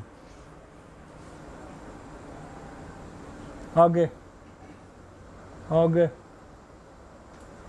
दवाइयाँ लगाएं यार। अब हमने अप्रोच ये लेनी है, कोई 70 के करीब दवाइयाँ अप्रोच ये लेनी। इनिशियल दवाई से लेके, इनिशियल एकोनाइट से लेके, एकोनाइट चिलिडोनियम से लेके क्रोटेलस, TNT, फॉस्फोरस और सेनेक, बड़ी लंबी रेंज है हमारे पास यार। इतनी दवाइयों की रेंज दुनिया की किसी साइंस के पास है ही नहीं। अब एक आसान सा मैं बात बताऊं कि हेपेटाइटिस है, लिवर की बीमारी है और उसके मुंह पका हुआ है। मैं एक छोटी सी मिसाल देता हूं। किसी दुनिया की साइंस में विद हेपेटाइटिस, स्टोमाटाइटिस या माउथ अल्सर की कोई दवाई नहीं है। अब हमारे पास एक दवाई है जिसमें ये लिखा हुआ है और मैंने कसरत से इस्तेमाल की है, कॉर्नर सर्सिनेटा, कि उन लोगों का मुंह जिनका हेपेटाइटिस की वजह से मुंह पकता है, उसकी ये दवाई है। और वो ये कहता है कि जिनको आर्टिकेरिया होता है और विद द लिवर कंप्लेन होता है, और स्टाकस उसकी दवाइयाँ कभी मेसी नहीं होती। उन दवाइयों, उन लोगों की खारिश जिनको हेपेटाइटिस की वजह से खारिश है, डोलिसोकोज दवाइयाँ कभी मेस नहीं होती, एसिड पिक्रिक दवाई है, चिलिडोनियम दवाई है, क्रोटेलस दवाई है। मतलब आपके पास जितना ज़ख़ीरा है, जिन लोगों ने इनको प्रूव किया उनको सलूट है, उनको सलाम है, उन्होंने बहुत काम किया है। हम उस काम को ना रिवाइज कर पा रहे हैं, ना उसको याद कर पा रहे हैं। हम कहते हैं कोई ऐसा सा फार्मूला मिले जो सबको दूं तो ठीक हो जाए। वो भाई ये साइंस है ना, इसको तो पढ़ना पड़ेगा, इसको तो समझना पड़ेगा। लाएं जी ऊपर लाए ना, वो किधर है, सारे ग्रुप किधर लेके आ गया, सारकोड ग्रुप लेके आ गया। इससे पहले एक और ग्रुप है रेस वाला, एक हमारे पास रेस का ग्रुप है, ये किधर आगे पीछे से निकल। रेस का ग्रुप क्या है, एक्सरे, सोल, रेडियम, ठीक है ना। ये ग्रुप सबसे स्ट्रांग ग्रुप है, इसकी एक्सेस है DNA तक, इसकी एक्सेस है DNA। वो ये कहता है कि DNA में खराबी आएगी पहले, जो जेनेटिक्स आएगा, या जिस हेपेटाइटिस को 12, 14, 15 साल होंगे तो वो क्या करेगा, वो DNA तक एक्सेस ले लेगा। तो जब DNA तक एक्सेस ले लेगा तो फिर आपको बहुत ही गहरी दवाई का इस्तेमाल करना पड़ेगा। कहाँ इस्तेमाल करेगा, जहाँ 20-25 साल हो गए हैं और उसको हेपेटाइटिस हुआ, चाहे वो A है, चाहे B है, वो चाहे ऑटोम्यून है, तो उसकी एक्सेस DNA के अंदर खराबी है और DNA की इंफॉर्मेशन बाहर गलत आ रही है। तो ये पहला ग्रुप है। आगे चलें, आगे चलें। सेकंड ग्रुप जो आएगा वो आएगा, उसके आपका मियाज़मेटिक ग्रुप आएगा, नसोर्स का ग्रुप आएगा। नसोर्स का आएगा, क्या आएगा, कार्सिनोसन आएगी, बड़ी दवाई। फिर कार्सिनोसन लिवर मैंने खुद बनवाई है इस दफ़ा, पिछली दफ़ा जाके UK से, नहीं बनी हुई थी, मैंने खुद बनवाई है, मटेरियल नहीं था, मैंने कहा यार जहाँ से मंगा के मैंने बनवाई है। कार्सिनोसन लिवर और कसरत से इस्तेमाल हो रही है, मैं वहाँ से बनवा के लूँगा और पूरी दुनिया में अब सर्कुलेट होगी। ये मैं पहला बंदा था, उसके पास नहीं बनी हुई थी, मैंने कहा यार ये मैं चाहिए, ये तो बहुत है हमारे पास मरीज़। उन्होंने कहा जी मैं आपको महीना 2 महीने लगेंगे तो बना देंगे। तो ये मैंने वहाँ से बनवाई है, कार्सिनोसन लिवर। कार्सिनोसन को मिक्स मियाज़म है, बहुत सारे कैंसरों का एक नसोड है जिसको कार्सिनोसन को होता है। और उसके बाद आ गया आपका कार्सिनोसन लिवर, फिर जनरल कार्सिनोसन आ गई, फिर आपकी आ जाएगी एंथ्रेक्सिनम। एंथ्रेक्सिनम हमने जान के यहाँ इसलिए डाली है कि एंथ्रेक्सिनम जो है बेसिकली तिल्ली का कैंसर है। जिस बंदे का लिवर ख़राब होगा उसकी तिल्ली भी ख़राब होगी, अल्टीमेटली लिवर फिर तिल्ली को ख़राब करेगा क्योंकि वहाँ प्रोसेस, लिहाजा एंथ्रेक्सिनम की ज़्यादा ज़रूरत पड़ेगी। यहाँ सिक्रीनम की बड़ी अच्छी ज़रूरत पड़ती है। बेशुमार केसेस हमने सिक्रीनम से ठीक किए, ये भी कैंसर का नसोड है, ये हर जगह बड़ा अच्छा काम करता है। इवन जहाँ किसी भी कैंसर के अंदर कीड़े पड़ने शुरू हो जाएं, वर्म पैदा हो जाएं, तो ये उसको, उसकी स्मेल को ये ठीक करता है, उसके कीड़े बनने के अमल।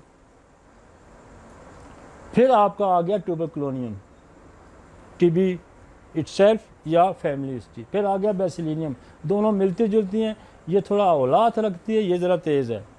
फिर आ गई मेडोरियम साइकोसिस बेस। आगे चलें, ये सारे जो जेनेटिक्स ने पहली खराबी पैदा की थी ना, वहाँ आपको ये दवाइयों की अप्रोच लेनी है। फिर आप ये देखते हैं कि सिफलिनियम है, ये डिस्ट्रक्टिव, जब आपका अमल शुरू हो जाएगा डिस्ट्रक्टिव, जहाँ सेल के अंदर, लिवर के अंदर तोड़ फोड़ शुरू हो जाती है, तो फिर क्या सिफलिनियम का आप सहारा ले सकते हैं। सिफिलिस का काम यही है कि फिर आपके पास नसोड है, जिसको हेपेटाइटिस बी है उसको हेपेटाइटिस बी दे, जिसको सी है उसको सी दे। फिर मलेरिया की कॉम्प्लिकेशन है कि लिवर के अंदर इन्फ्लेमेशन करता है। मैंने बेशुमार केसेस हमने मलेरिया बेसिस पे ठीक किए, जिनको 10 साल 15 साल पहले मलेरिया हुआ था, उनका लिवर ख़राब हो गया, उनकी तिल्ली बढ़ गई। तो आपके पास बहुत बड़ी अच्छी दवाइयाँ मलेरिया की, जैसे नेट्रोमेर बहुत कमाल की है। अभी मेरा एक केस बिल्कुल इतना ज़बरदस्त ठीक हुआ है, जिसको हमने मलेरिया ऑफ बेस रख के और हमने नेट्रोमेर उसको दी, ठीक है। फिर ये जो नसोर्स हैं, ये बेशुमार लोग इनको तो इस्तेमाल ही नहीं करते, ये तो बेशुमार क्लिनिक पे हैं ही नहीं। आगे चलते हैं जी। अच्छा, फिर एक बड़ी रेंज और है भाई, जो मैं यहाँ में अगर लिखूंगा तो फिर आप कहेंगे जो 200 दवाई लिख दी है, लेकिन आप जहाँ केस आपको फंसता है, मैं आपको आसान सा कुलिया पता, जहाँ केस आपका कोई भी फंसता है, स्पेशली आपको ऑटोम्यून का कोई केस फंसता है, आप उसका ब्लड कल्चर कराएं, आप उसका कराएं यूरिन कल्चर, आपको आइडेंटिफाई हो जाएगा कि कौन सा बैक्टीरिया है।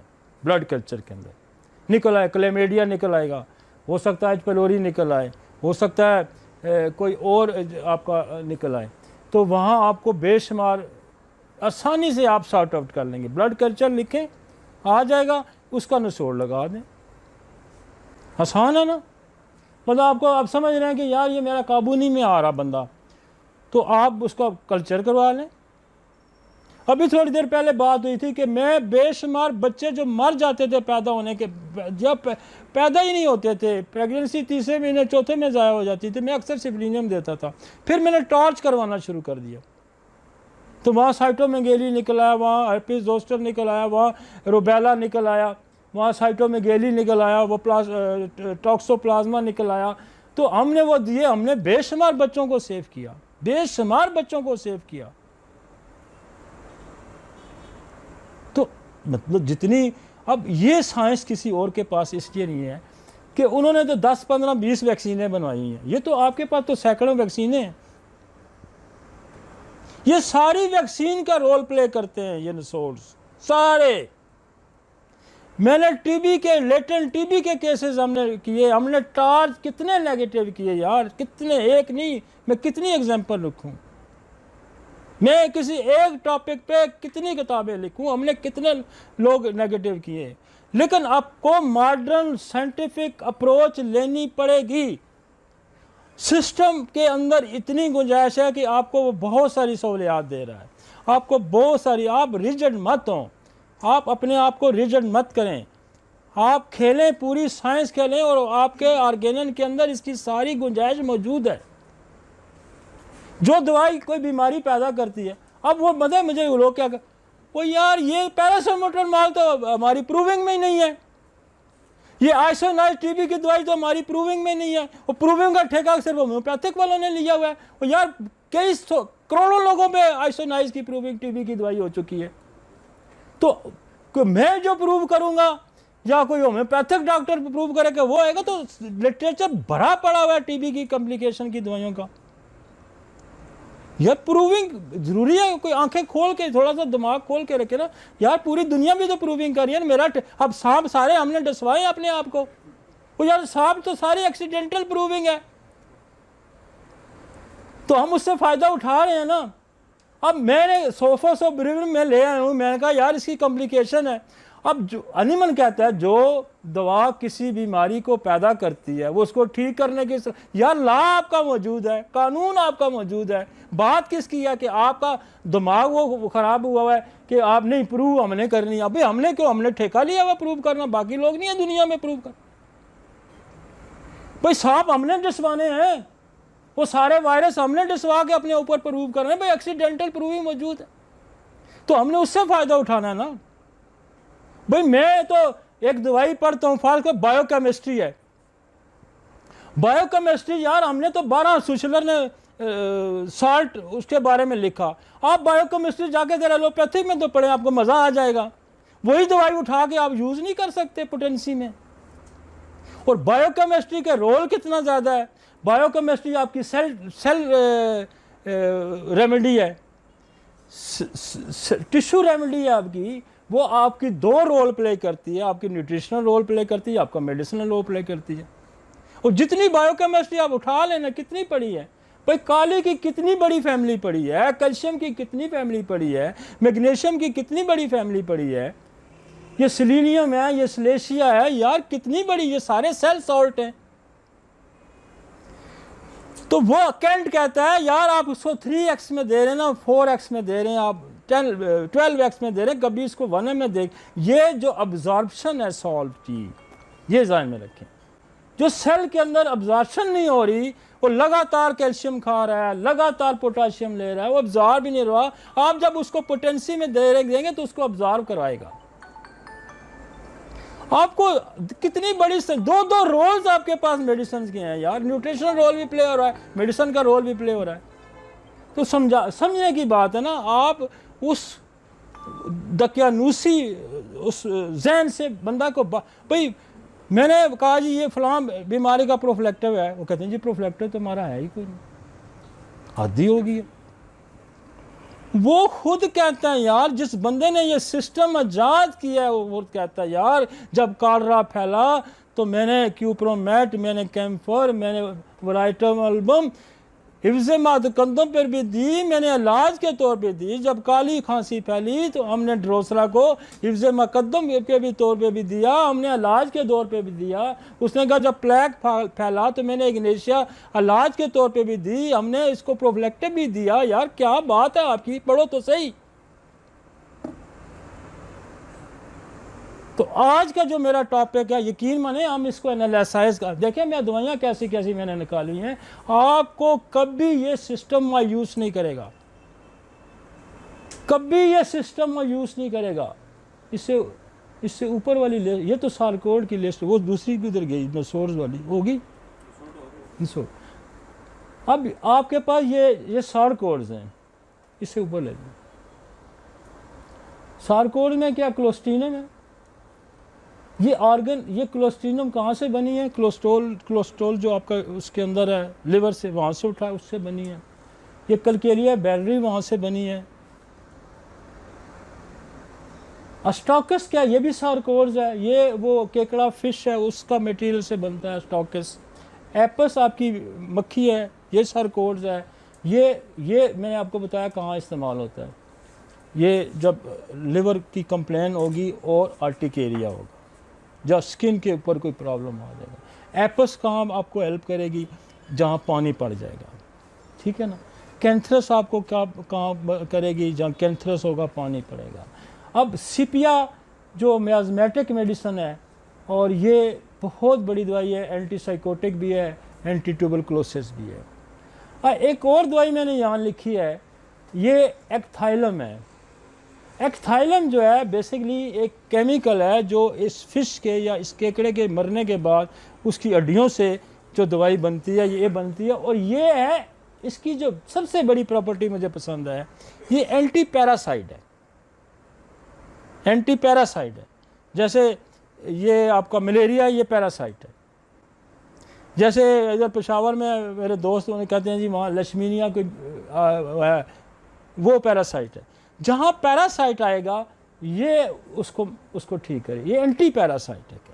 यार आपके पास कैसी कैसी दवाइयाँ मौजूद हैं, ये एलोपैथी के पास ये नहीं है। अगर उनके पास होगा तो वो कहेंगे ये मटेरियल डोज हम नहीं दे सकते, हमारे पास तो सेफ है, हम इसको तो पोटेंसी में दे रहे हैं। आगे चले, पॉइजन ग्रुप में से आपके पास क्रोटैलस है, और क्रोटैलस के ऊपर पता क्या लिखा हुआ है? अगर क्रोटैलस आप पढ़े ना, क्रोटैलस के लिखा हुआ है कि last stage of liver failure, last stage of liver fail, last stage. जब लास्ट स्टेज होती है तो पता क्या कहते हैं डॉक्टर? आप दुआ करो। ये दुआ से पहले वाली दवाई है। और इसने बेशुमार जो पॉइजन, जो बिलिरुबिन 40 तक पहुंचा होता है, जो नॉर्मल 1 होता है, ये दवाई दिनों में नीचे लेके आती है, दिनों में लेके आती है। ये और TNT दिनों में, आप 1 हफ्ते 10 दिनों में हमने 40 बिलिरुबिन वाले बंदे जो हैं वो उनको नीचे लेके नॉर्मल पे लेके आए हैं। क्रोटैलस डेली दें, TNT डेली दें, आपका यूं पॉइजनिंग। तो लेकिन आप इसको समझे ना, आप कहेंगे ये पता नहीं क्रोटैल अपवाद पता नहीं, आप तो लोगों ने रख ली होगी।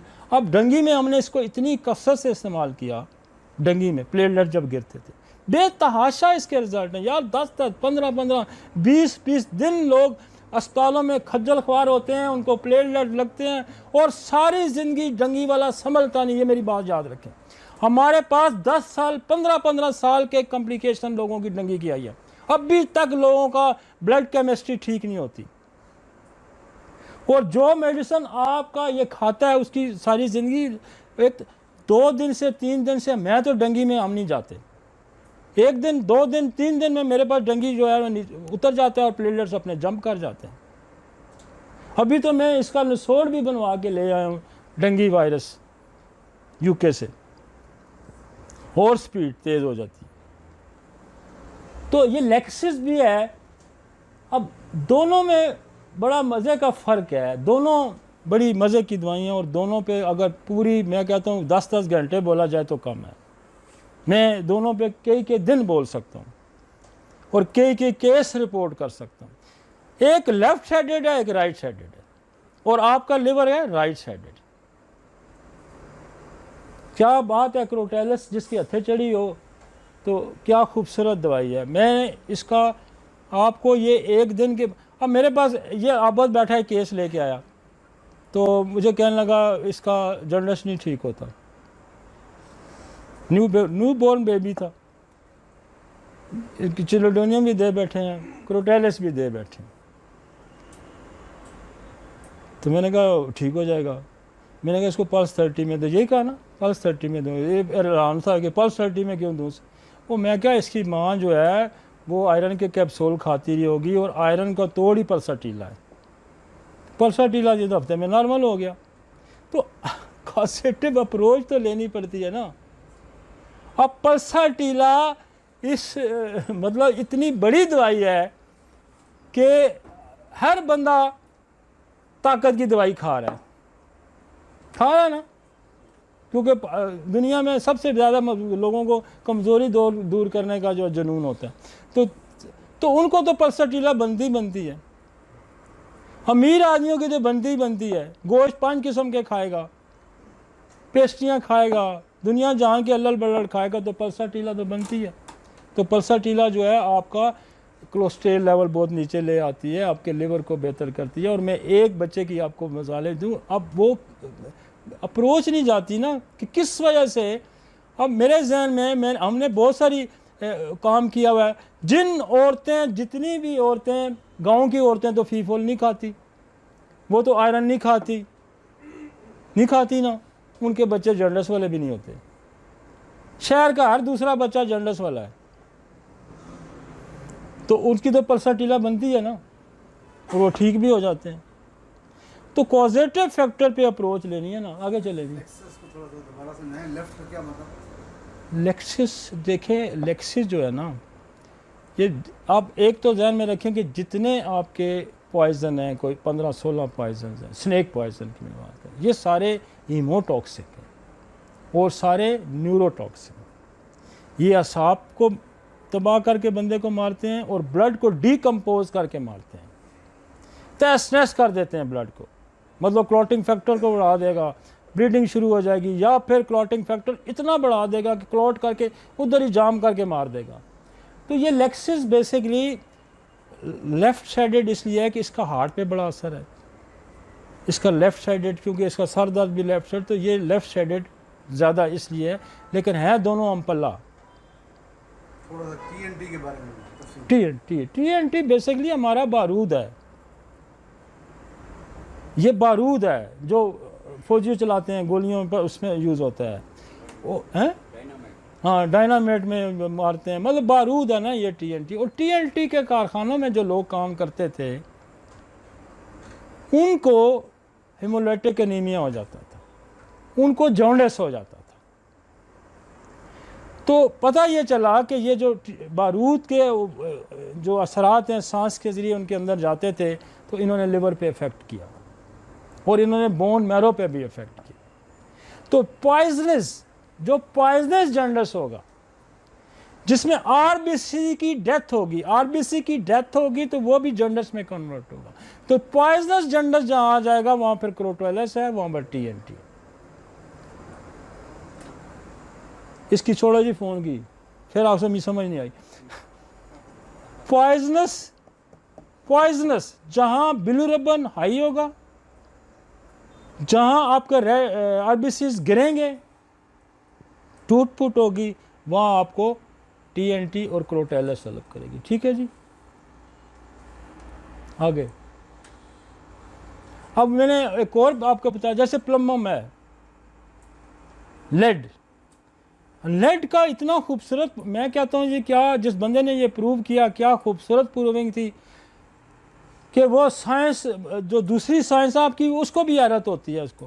वो कहता है कि जब जिसको लेड पॉइजनिंग होती है तो जो प्रोसेस है लंग्स के अंदर जाके खून फ्रेश ऑक्सीजन लेता है, वो एक प्रोसेस होता है, फ्रेश ऑक्सीजन लेता है, उस प्रोसेस को सीज कर देता है लेड।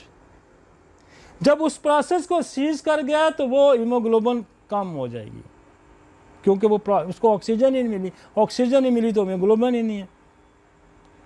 कितना डीप है कि लेड पॉइजनिंग से क्या होता है कि लंग्स के अंदर वो प्रोसेस ही नहीं होने देता जो ऑक्सीजन लेता है। तो आपके पास तो क्या अप्रोचेस हैं भाई, क्या क्या अप्रोचेस हैं।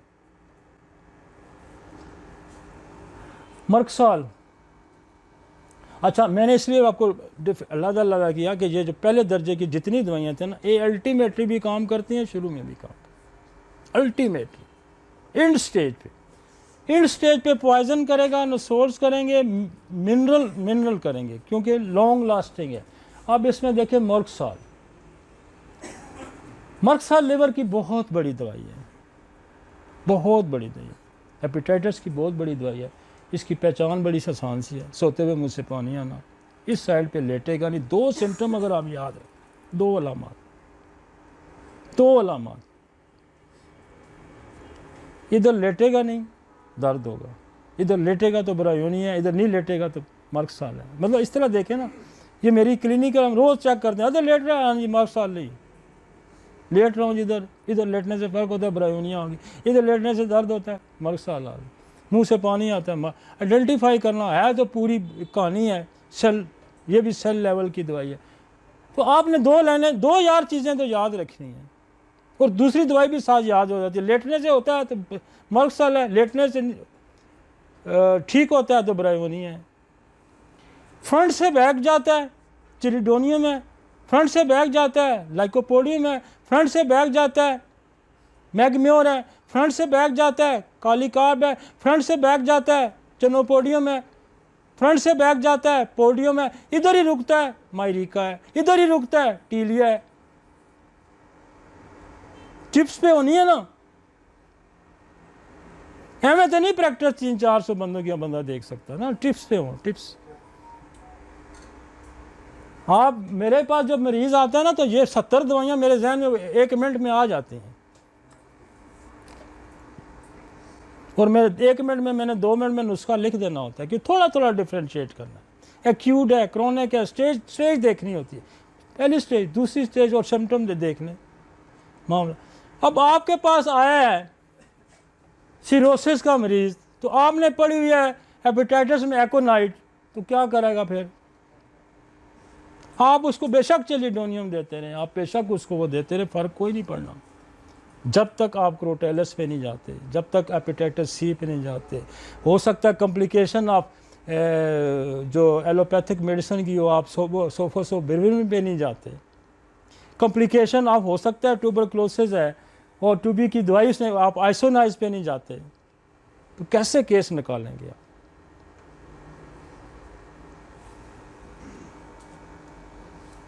मैगम्योर की सिम्टम है कॉन्स्टिपेशन, दर्द फ्रंट से बैक हो जाना। ये हम पित्ते की पथरी में भी यूज़ करते हैं, हम हेपेटाइटिस में भी यूज़ करते हैं। और इसकी एक और सिम्टम, ये 3 चीज़ें अगर आपको मिलती हैं तो ये मैगम्योर है। मसलन पाँव जलते हैं, दर्द फ्रंट से बैक हो जाता है, कब्ज़ है, मैगम्योर है।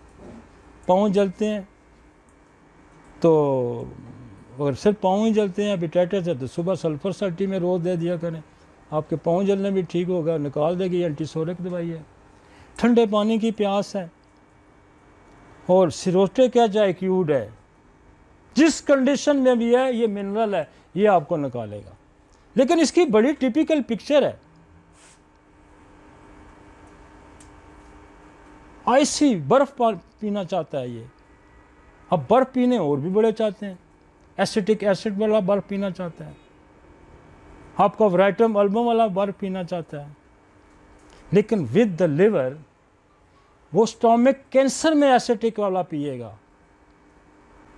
एसिटिक एसिड वाला स्टोमिक कैंसर में पिएगा, ये लिवर कैंसर में भी पिएगा, स्टोमिक में भी पिएगा, ये उससे भी बड़ी दवाई है। तो आप प्यास को भी तो डिफ्रेंशिएट करें ना।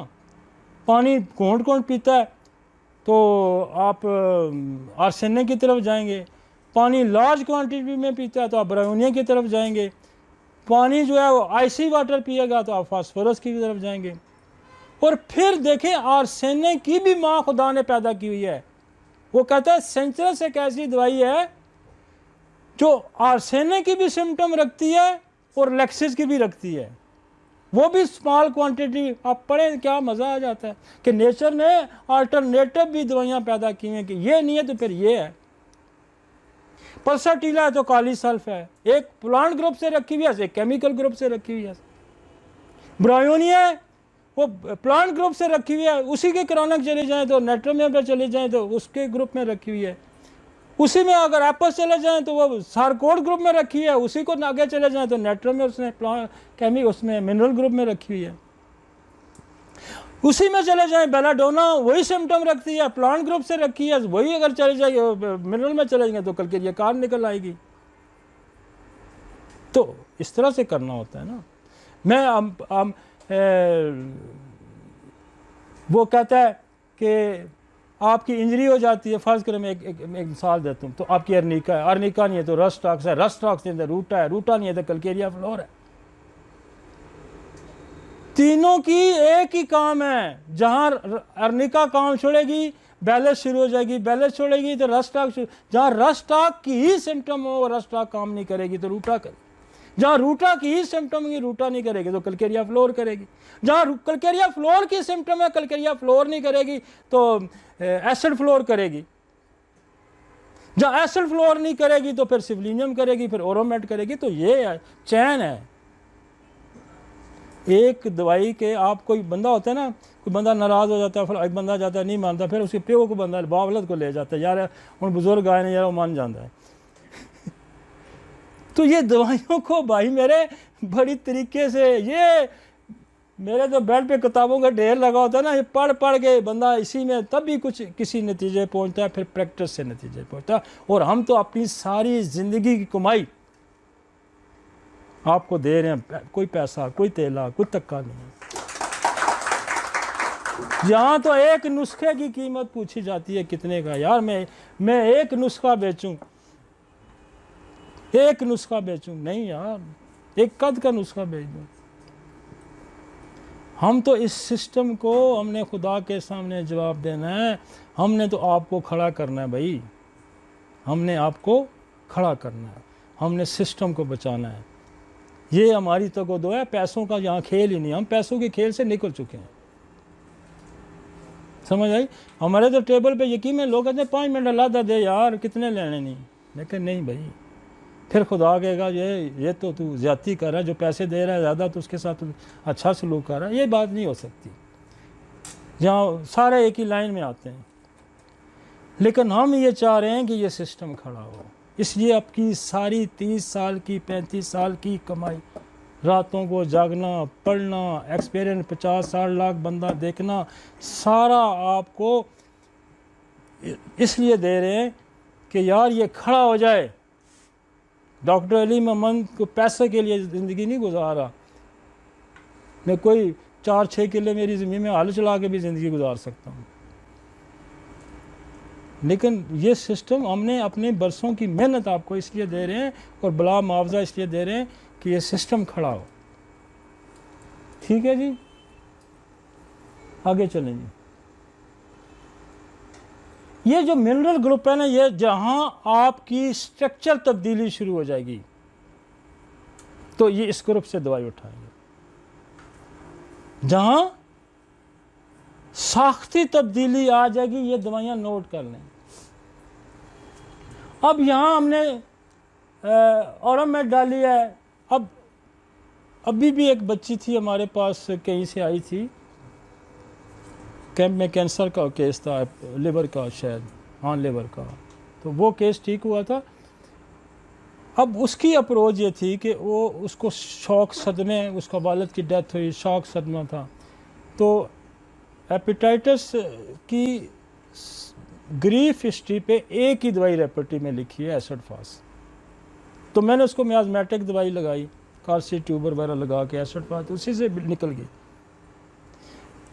तो ये जो ऑरमेट है, ये जो नेट्रोमेयर है, ये कॉम्प्लिकेशन ऑफ मलेरिया पे भी है, ये ग्रीफ पे भी है, ये ग्नेशिया का क्रॉनिक भी है। राव साहब टाइम ज़्यादा लग गया है। तो ये आपको मल्टीपल अप्रोचेस यहाँ आपको मिलेंगी। मैं एक एक दवाई को यहाँ आपको डिफाइन कर देता हूँ, हालांकि मैंने यहाँ लिखा कुछ नहीं है। ऑरमेट जाएगी जब आपकी मिनरल की कंपोजिशन डीकम्पोज हो जाएगी। तो ये कमांडर है सबका, ये उसकी कंपोजिशन को आपको दुरुस्त कर देगा। और दूसरा क्रॉनिक एलिमेंट ऑफ सदमा, परेशानी। ये इतना याद रखें कि जब सोना बॉडी से निकलता है तो बंदा नाखुश होता है, और जब बिल्कुल ही निकल जाए तो खुदकशी कर जाता है। तो पहली अलामत यही है कि वो खुश होगा और फिर ज़िंदगी की तरफ लौटेगा। तो पहली अलामत मायूसी है। जब आप दुकान पे सोना बेचने जाते हैं ना, तो अब कोई भी बंदा सोना बेचने जाए तो वो खुशी से नहीं बेचता, और जब वो ख़रीद के लाता है तो खुश होता है। ये फ़िलासफ़ी याद रखें। तो सोना बॉडी के अंदर आया तो बंदा खुश हो गया, सोना बॉडी से निकला ना खुश हो। तो जहाँ नाउमीदी है, मायूसी है, इनक्योरेबिलिटी आ गई है। और मैं तो अक्सर कहता हूँ जो डॉक्टर भी मायूस हो जाए ना कि अब ये बंदा ठीक नहीं होता, उसको भी एक डोज खा लेनी चाहिए, संभल जाएगा। तो नेट्रोमेयर कॉम्प्लिकेशन ऑफ मलेरिया है, और आपकी जो है उसका ऑस्मोसिस प्रोसेस की बहुत बड़ी दवाई है जो रेगुलेटर है वाटरी, और फिर आपका एग्नेशिया का क्रॉनिक या ग्रीफ की तरफ से भी आ रही है। सल्फर अगेन बहुत बड़ी दवाई है। जिन पेशेंट्स के स्पेशली पाँव जलते हों तो सल्फर हेपेटाइटिस के हर केस में बड़ा क्लियर करेगी। ये कंपैरिजन आप उसके साथ मैग्म्योर के साथ कर सकते हैं। सल्फ़र हम 30 में सुबह एक डोज दे देते हैं नाश्ते से पहले, पाँव जलने चलने ठीक हो जाते हैं, बंदा फ्रेश हो जाता है, और ये एक्टिव बहुत अच्छा करती है। सल्फ़र कदीम ज़माने से मरहम पट्टियों में इस्तेमाल होता है, स्किन की जी। तो दबाता है, उससे भी बहुत सारे मसाइल पैदा होते हैं। बहुत सारे केसेस आपके पास सल्फ़र के आते हैं जो ऑइंटमेंटें लगा लगा के आए होते हैं। जिंक आता है, ये आता है, एलोवीरा आता है, एलोज़ आता है। ये एलोज़ हो गया, जैसे बहुत ज़्यादा लोग आपके जैसे दवाइयाँ खा के आए होते हैं, नक्स फमीका आपका आता है, एलोज़ आता है, सल्फ़र भी इसमें आता है, सिपिया इसमें आता है, पल्साटीला इसमें आता है। ये उस तरफ से लोग जो आपके पास आएंगे मुख्तलिफ़ दवाइयाँ खा कर। फिर हमने तो एक और तरीका भी शुरू कर दिया कि यार अगर इनसे नहीं बेहतरी आती, कौन सी दवाई खा रहे वही ले आओ, तो मैं तो उसी को पोटेंटाइज करके दे देता हूँ, ये ले जाओ, उसी से ठीक हो जाते हैं। ये आइसोनाइज के इतने बेताशा हमने रिजल्ट लिए, सोफोजो ये वही दवाई हमने पोटेंटाइज करके दे दी है। मेरे पास कई पेशेंट आते हैं जी हमें गैबापेटिन ले रहे हैं, फलाने ले रहे हैं। मैंने कहा यार ले आओ, वो छूटती नहीं है। मैं कहा छूट जाएगी, वही पोटेंटाइज करके देते हैं, काम भी हो जाता है, दवाई भी छूट जाती है। अभी जो आपका मैं अभी जैसे हीरोइन है, अभी मैं बनवा के लेके आया हूँ, बेशुमार मरीज़ है हीरोइन का, नारकोटिक्स का बेशुमार मरीज़ है। अभी मैं पोटेंसी उसको लेके आया हूँ। आपकी ओपियम के अंदर ये सारे मौजूद है, मार्फिन मौजूद है, हीरोइन उसके उसी के अंदर से निकलती है, कॉफ़ीन उसके अंदर से निकलती है, ये आपकी जो है मार्फिनम उसके अंदर से निकलती है। नहीं मिलता तो ओपियम दे दें।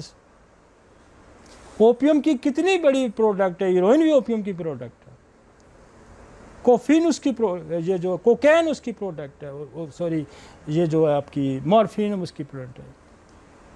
तो आप अगर ओपियम की कंपोजिशन को उठा कर देखें, उसके अंदर बेशुमार चीज़ें पाई जाती हैं जो एक ओपियम ठीक कर सकती है। ओपियम पे आपकी ग्रिप बन सकती है। ठीक है जी। कलकेरिया आर्स जो है ये ऐसी दवाई है जिसमें लिवर भी इन्वॉल्व और तिल्ली भी इन्वॉल्व है। वो कहता है liver enlargement and spleen enlarge. बहुत सारे केसेस आपके पास आएंगे जिसमें तिल्ली भी बड़ी होगी। अगर सिर्फ तिल्ली बड़ी है तो सियानोथस है, चाइना है। तिल्ली भी बड़ी है, लिवर भी बड़ा हुआ है तो कलकेरिया आर्स है। हम इसको प्रोटीन उसमें भी देते हैं, एल्ब्यूमन्स में भी देते हैं, हम इसको फिट्स में भी यूज़ करते हैं। बड़ी बड़ी दवाई है कलकेरिया। कैल्शियम भी है और आर्सेनिक का भी है। उसके बाद आपकी आ गई आर्सेनिक एल्बम, बहुत बड़ी दवाई है। ये नज़ले ज़ुकाम से लेके कैंसर तक इसकी कैपेसिटी है। और लिवर में हम इसको बहुत यूज़ करते हैं जहाँ साइटिस पानी पड़ जाता है। एपस से साथ कंपैरिजन किया जा सकता है। एपस के साथ डिजिटेलस का कंपेरिजन, वो भी पानी पड़ जाता है। और डिजिटेलस आगे आएगी, वो प्लांट ग्रुप से आया, तो वो दिल की वजह से पानी पड़ता है, लिवर की वजह से पानी पड़ता है और किडनी वजह। 3 पैथोलॉजी हैं उसके अंदर। गुर्दे की वजह से पानी, और एपस भी गुर्दे की वजह से पानी, लिवर की वजह से पानी, हार्ट की वजह से पानी। आगे चलेंगे।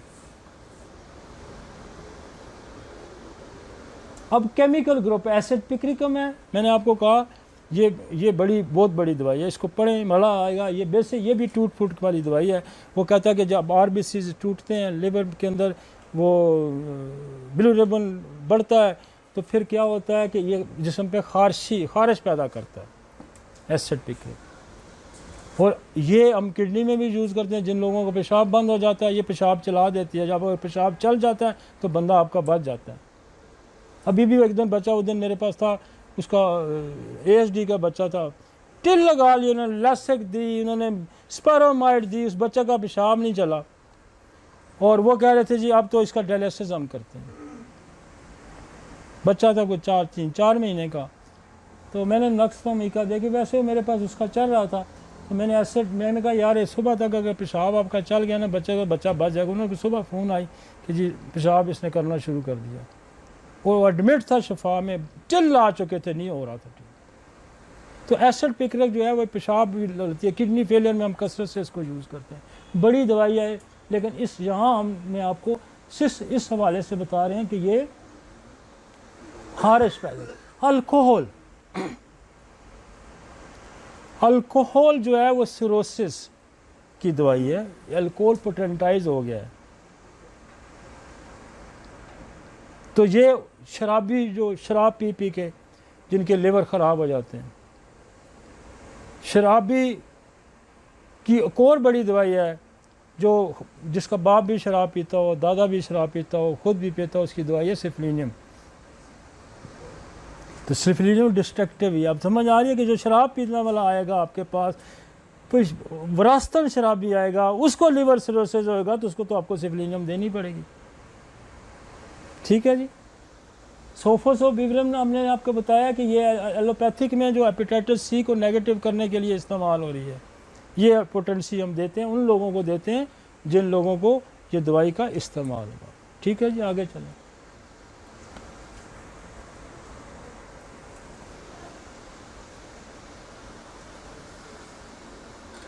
असल में जल्दी में मैंने बनाया था, तो मैं इसको कहा था मैं साथ साथ बोलूँगा, फिर मैं दवाइयों को बताऊँगा ये कहाँ से। तो मैंने सोफोसोबिग्रम बेसिकली एलोपैथिक में इस्तेमाल होती है ये दवा हेपेटाइटिस सी वायरस के लिए। तो हम इसको इस्तेमाल करते हैं कि हेपेटाइटिस जिसको और उसने ये दवाई खाओ, उसकी कॉम्प्लिकेशन हो जाए तो हम उसमें इस्तेमाल करते हैं। बल्कि हमने जिसने नहीं भी लिया हुआ हम उसको भी देनी मैंने शुरू किया, उसके अच्छे रिजल्ट हैं। ठीक है जी। कीमोथेरापी, जो पेशेंट आपका हेपेटाइटिस के आएगा, लिवर सिरोसिस का आएगा, ऑटोइम्यून का आएगा, वो इस वजह से भी हो सकता है, कीमोथेरापी की वजह से। तो कीमोथेरापी को असरात को ज़ाहिर करने के लिए क्या करेंगे? हमारे पास है सोल, हमारे पास है कैडमियम सल्फ, बहुत बड़ी दवाई है जो कीमो की रेडिएशन के असर को ये ज़ाहिर करती है। फिर इसी से बनी हुई दवाइयाँ जो कीमोथेरापी, विंगस्टाइन, ये कीमो से ही बनी हुई दवाई है विंगस्टाइन। और ये जो साइक्लोफॉस्फेमाइड है ये भी कीमोथेरापी से बनी हुई है जी। हम 1 में 200 में जो लोग कीमो लेके आए होते हैं, जो रिकवर नहीं करते, हम उनको ये देते हैं। ठीक है जी, आगे चलें। वो ऊपर वाली जो रेडियम है, रेडिएशन की वजह से रेडिएशन करके भी है, सोल भी काम करती है, एक्सरे भी रेडिएशन पे काम करती है, सोल भी रेडिएशन पे काम करती है, और रेडियम भी रेडिएशन पे काम। अक्सर केस आते हैं जो रेडिएशन लेके आए होते हैं वो किसी दवाई से ठीक नहीं होते।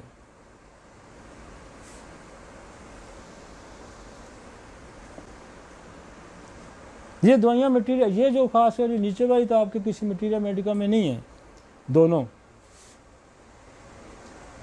आगे चले।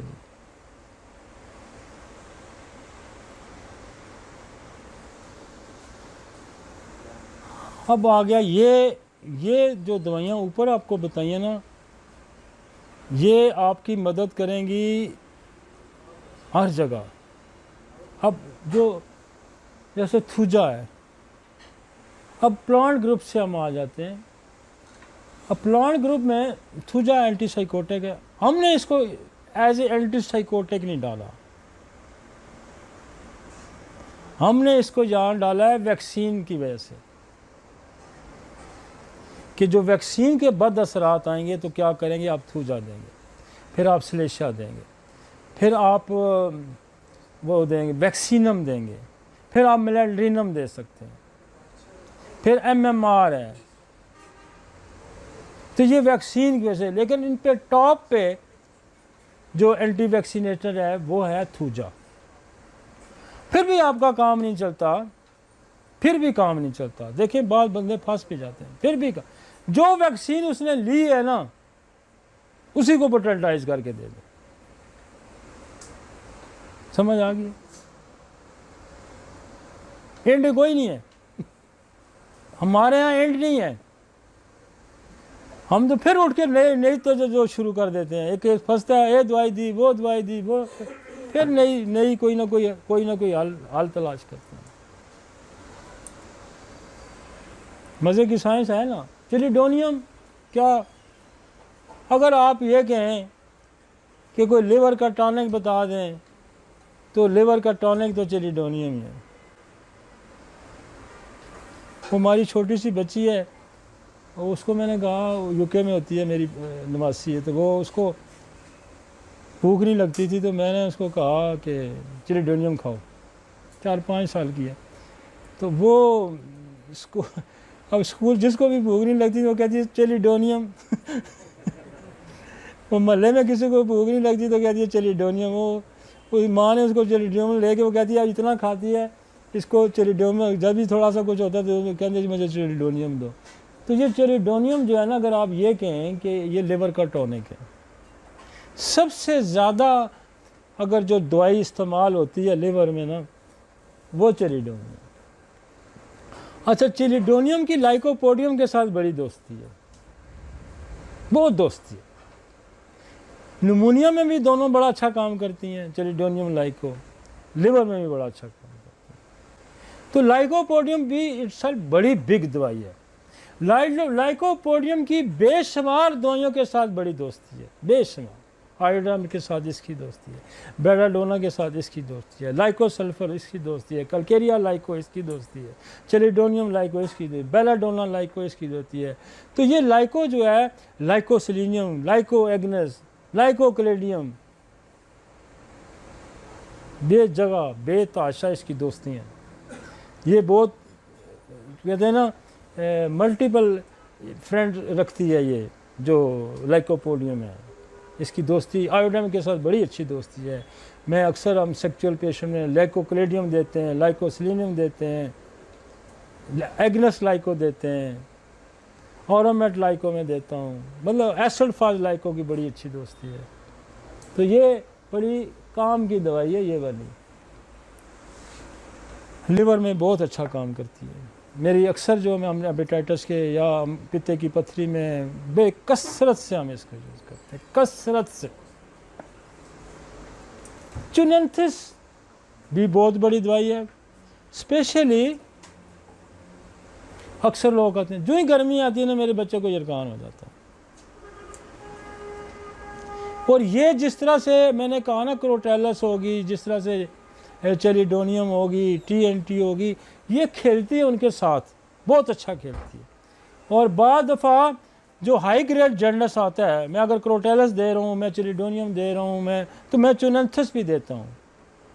ये भी बहुत, और स्पेशली ये गर्मी का यरकान जो आता है, और जिसके बारे में अक्सर कहा जाता है कि ये, इसमें लिखा भी है कि हर मौसम गर्मा में जॉन्डिस हो जाना, तो चुनेंथिस आपको, इसके साथ इसकी बड़ी मज़े की पहचान और भी है कि इसके साथ सर दर्द भी होता है। डोलिकस लिवर की बड़ी दवाई है और बड़ी कसरत से इस्तेमाल होती है। बहुत पुराना मैं इसको इस्तेमाल करता हूँ, बहुत पुराना, 20-25 साल से हम इसको, जो खारिश, ऐसी खारिश जिसके कोई दाना ना हो, कोई दाना नहीं स्किन पे, तो दैट इज़ द डोलिकोस।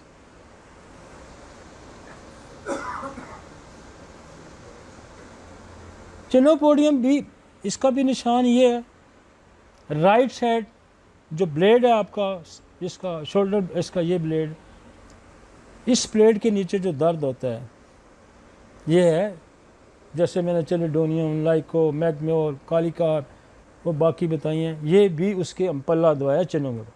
यहाँ चेनिपोडियम है, यहाँ चेनिपोडियम है, और यही दर्द लेफ्ट ब्लेड पे नीचे चला जाएगा, लेफ्ट ब्लेड के नीचे, तो फिर चिनोपोडी है।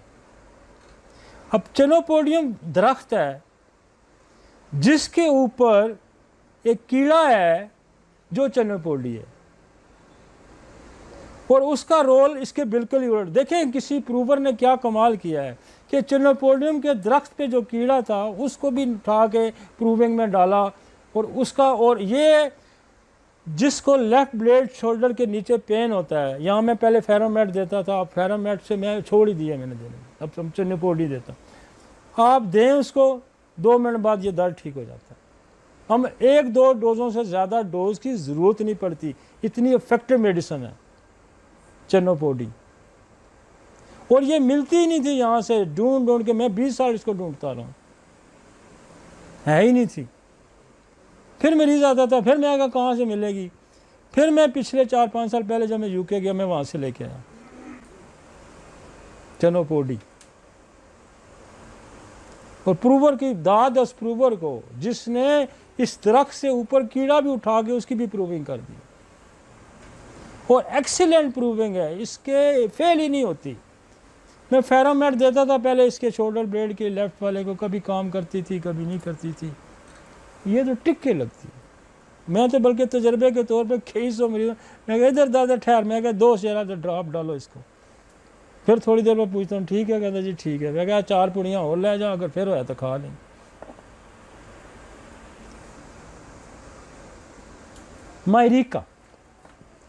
मायरीका भी कॉलेज अरकान में पुराने ज़माने में यूज़ हुई है, और ये है बिल्कुल इसका दर्द यहाँ होता है, और मायरीका इस दर्द में बड़ा मज़े का काम करता है, जो पीछे नहीं जाता इधर ही होता है।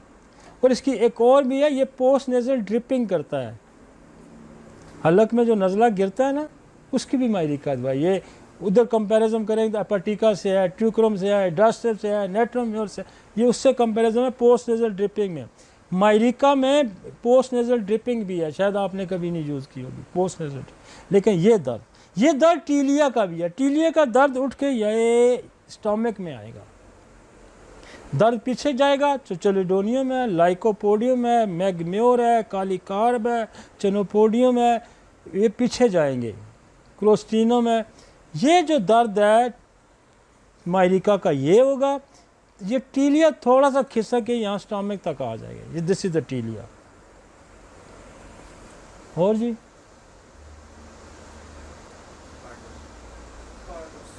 कॉर्डवस मैरिना की बड़ी तारीफ लिखी हुई है, और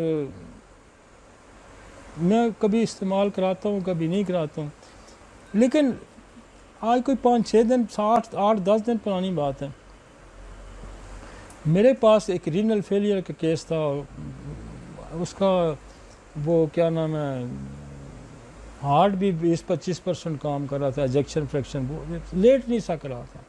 काफ़ी दवाइयाँ कभी मैंने, वो मेरे पास बच्ची ग्रेंडेलिया काम करती है, नाजा काम कर जाती है, और बहुत सारी और काम करती है, उस पर काम ही ना हो। मैं रेपेटरी खोली तो जो है वो difficult breathing and laying aggravation with the complain of उसके लिवर, कॉर्डवस लिखी हुई थी, तो मैंने उठा के कॉर्डवस उसको दी, मैं क्या, वो बंदा कहता जी सो गया, लेट गया जी। तो कॉर्डवस में मतलब कहाँ, एक स्मॉल लेटर में लिखी हुई, स्मॉल लेटर में लिखी। तो बाद दफ़ा जब फंसता है आदमी तो कहीं दाएं बाएं रेपेटरी खोल लेता है, कोई सोचता है कहीं ना कहीं कोई ना कोई आपको सदेबाब मिल जाता है, निकल जाता है, अगर आप मेहनत करते हैं। तो हम तो जब भी फंसते हैं तो अल्लाह से दुआ मांगते हैं, फिर किताब खोल लेते हैं, कोई सोच करते हैं, कोई अप्रोच लेते हैं, निकाल देता है। हो गया जी, आगे कुछ रहता है और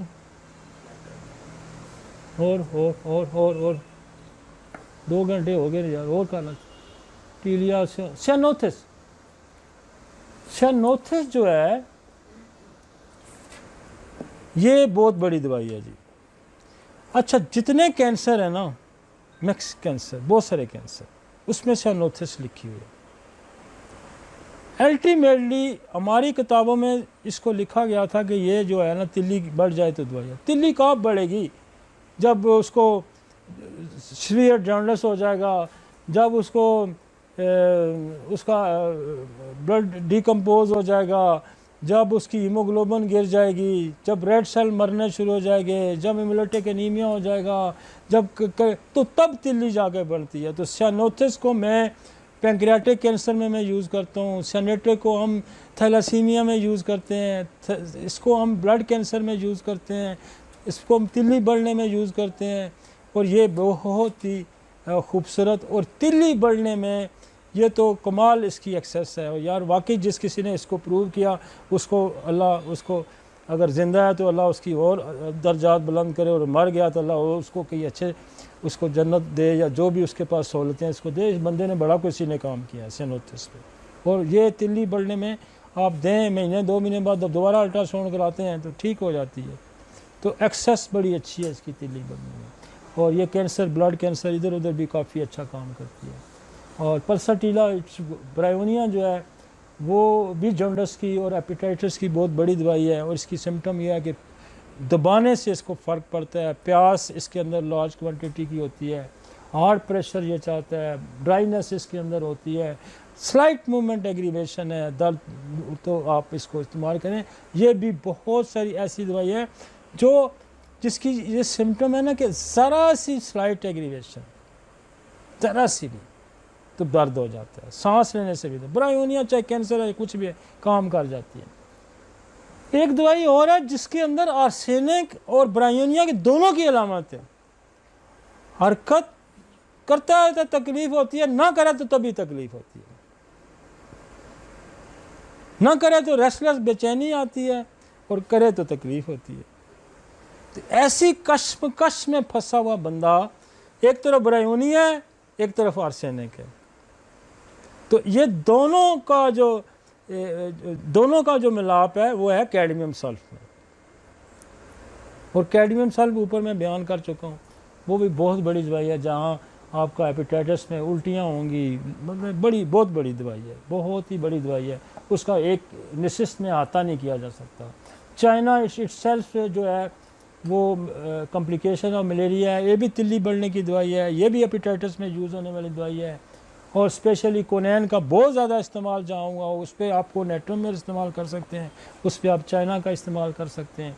कॉर्नर सर सेनेटा जो है ये कंप्लेन विद लिवर कंप्लेन के साथ आपका माउथ का अल्सर जो है, मुंह का पक जाना, जिसमें आप बैप्टिशिया है, जिसमें बोरक्स है, जिसमें मर्कसाल है, जिसमें एसिड नाइट्रिक है, बहुत सारी दवाएं, ड्रोस्टिस बहुत अच्छा है, तो ये उसका अम्पल्ला दवाई है। ठीक है जी। बर्बरस जो है वो आपकी काफ़ी बड़ी दवाई है लिवर की, बर्बरस, और ये गुर्दे की भी बड़ी दवाई है, पथरी में भी इस्तेमाल, इन्फ्लेमेशन और लिवर में। बहुत सारे मेरे 2 डॉक्टर जो हैं बर्बरस का कसरत से इस्तेमाल करते हैं। इसका दर्द जो है वो लिवर से फैलता है, रेडिएट करता है। रेडिएट का लफ्ज़ इसके लिए बेहतर होगा कि रेडिएट करता है। जहाँ दर्द रेडिएट करे, एक तरफ से यूँ फैले, रेडिएट करे, वहाँ ब्रायोनी बर्बरस है। बर्बरस आपको खुद भी यूज़ करते होंगे, बड़ी जगह इस्तेमाल होती है, कसरत से इस्तेमाल होने लगा, और हम किडनी में इसको बड़ा कसरत से इस्तेमाल करते हैं। मैं इसको पित्ते में, लिवर में भी इस्तेमाल करता हूँ। मैं ये आपका जो अंगूठे का दर्द होता है, जो बिग टो का, इसमें बड़ा अच्छा काम करती है। वो तो हम उधर ही खिलाते हैं, 2 मिनट में ठीक हो जाता है, जिसमें यूरिक एसिड वगैरह हाई लेवल, जिसमें हम आर्टिका या लीडम का इस्तेमाल करते हैं, तो बर्बरस वहाँ भी बड़ा अच्छा काम करती है। तो बड़ी दवाई है। और ये तो और बड़ी दवाई फिस्टूला में यूज़ होने वाली, वो बड़ी जगह पे यूज़ होती है। लेकिन ये पॉपुलर जो ज़्यादा है ये है गुर्दे की। हाँ जी, ये मैं 200 में देता हूँ। हाँ जी, 200 में फौरी रिलीफ दे देती है, बैठे बैठे दे देती है। आगे चलें जी, और कोई है? इग्नेशिया। इग्नेशिया का रूट जो है ना बड़ा नॉन रूट है, डिप्रेशन, डिसअपॉइंटमेंट। और हमने तो इसकी बड़ी आसान पहचान रखी है कि गर्दन टिल्ट है तो इग्नेशिया, टेढ़ी गर्दन।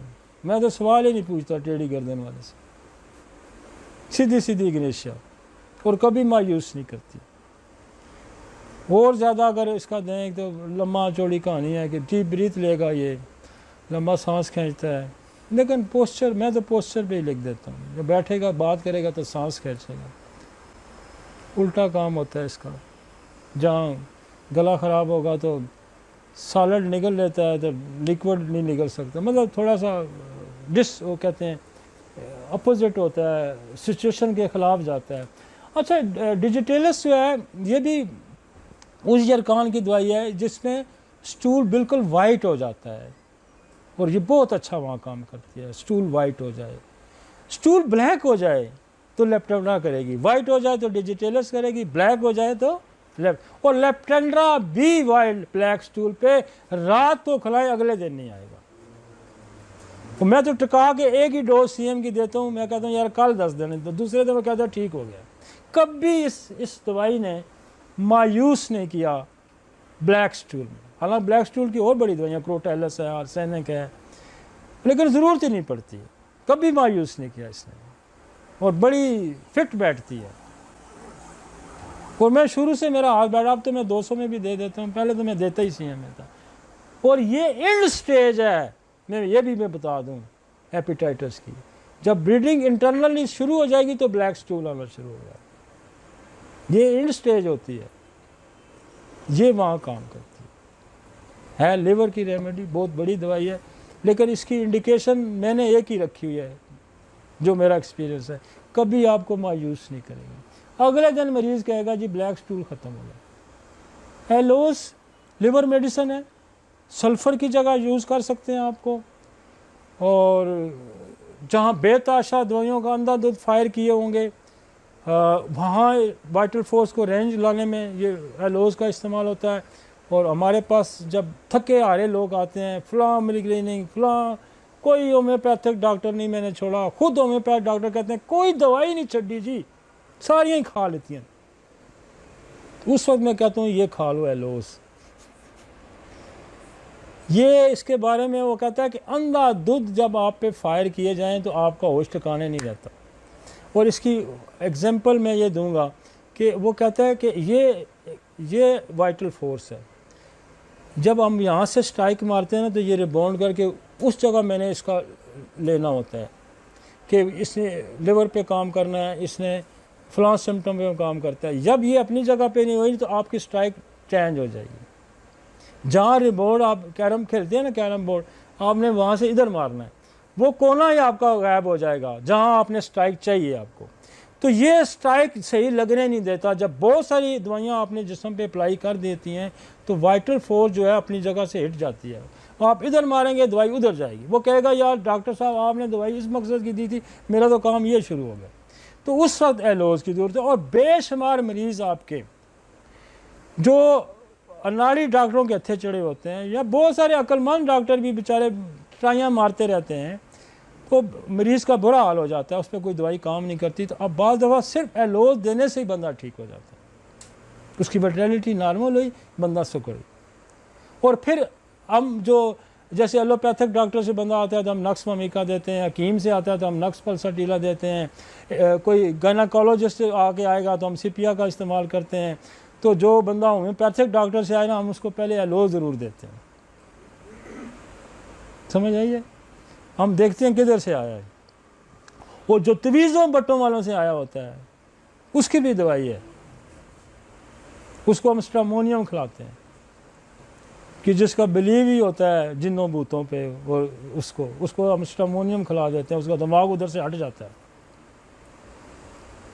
तो इस तरह से कुछ जो मुख्तलिफ लोगों से होके लोग आए उनका भी इलाज होता है।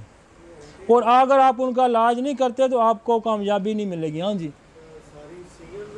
नहीं नहीं नहीं नहीं, एलोज तो हम देते ही 200 में, बिल्कुल 200 में एक डोज, 200 ज़्यादा नहीं। बड़ी फिर अपनी प्रूव कुछ और करेगी। हज़ारों लोगों पे 200 प्रूव्ड है। हम इससे सीएम देते हैं, जहाँ मोशन में के लिए मैं दूंगा, घंटे बाद मोशन, आधे घंटे बाद बंद होगा, वो मैं टकाते ही सीएम में हूँ। जहाँ मैंने वाइटल फोर्स को रेंज में लाना, मैं देता ही 200 में हूँ। जहाँ मैंने स्किन के लिए यूज़ करना तो फिर मैं इसको सल्फ़र की जगह जब मैं यूज़ करता हूँ तो फिर मैं 1M या 10M देता हूँ। जहाँ डी रेंज को करना है तो 200 की सिंगल, रिपीट ना करें फिर ख़राब हो जाएगा काम। आपने अगर 3 डोजेज दी, काम ख़राब हो गया। रेंज में ला के फिर आपने डी रेंज कर ली, एक ही डोज सिंगल, चाहे 10 साल की दवाइयाँ खा गया। ठीक है जी। नक्सोमिका बहुत बड़ी दवाई है, बीमारी को ताकत तोड़ती है। और ड्रग्स का जिक्र हमने शुरू में किया था कि लोग ड्रग खा के आते हैं, जो एलोपैथिक ड्रग्स खा के आते हैं, आप मसाले, मिर्चें, दालचीनी, सो फलाना, तो फिर नक्सोमिका है। शराब पी के आया, नक्सोमिका है। और हकीमों से आया तो नक्स भी चलती है, पल्साटीला भी चलती है। इंट्राकॉन्सेप्टिव खा के आया तो सीपिया चलती है। ठीक है जी। तो इस तरह से। और पोडोफाइलम, कोलोनसोनिया, हेमामेल, ये सारी पोर्टल सिस्टम की दवाइयाँ हैं। पोर्टल सिस्टम कहाँ से निकलता है? लिवर से निकलता है। समझ आइए जी, ये पोर्टल सिस्टम की है, वीनस सिस्टम की दवाइयाँ हैं। कोलोनसोनिया बवासीर हो जाती है, कोलोनसोन, हेमामेल, ये सारी पोर्टल सिस्टम से आई है। आप उस पर हम इसको लिवर को देखते हैं कि पोर्टल सिस्टम की ख़राबी है, तो ये है। ठीक हो गया जी। और फिर यहाँ मैलिग्नेंसी आ जा सकती है हेपेटाइटिस में, तो वो फिर इंड स्टेज वाली जो दवाइयाँ आपकी, क्रोटालेस है, कार्सिनोसन है, तमाम किस्म की जो आपकी लिवर की मैलिग्नेंसी, मैं ये समझता हूँ कि ये जो लिवर की मैलिग्नेंसी है ना, ये बाकी मैलिग्नेंसी से ज़्यादा इजी ट्रीट होता है, हालांकि ये ट्रीट नहीं होता। दूसरे लोग कहते हैं कि लिवर जो है ये ठीक नहीं होता, लेकिन होम्योपैथी में सारे कैंसर से ज़्यादा लिवर कैंसर बेहतर ठीक होता है। ठीक है जी। कुछ हो गया जी, काफ़ी हो गया। कोई सवाल है तो पूछ सकते हैं।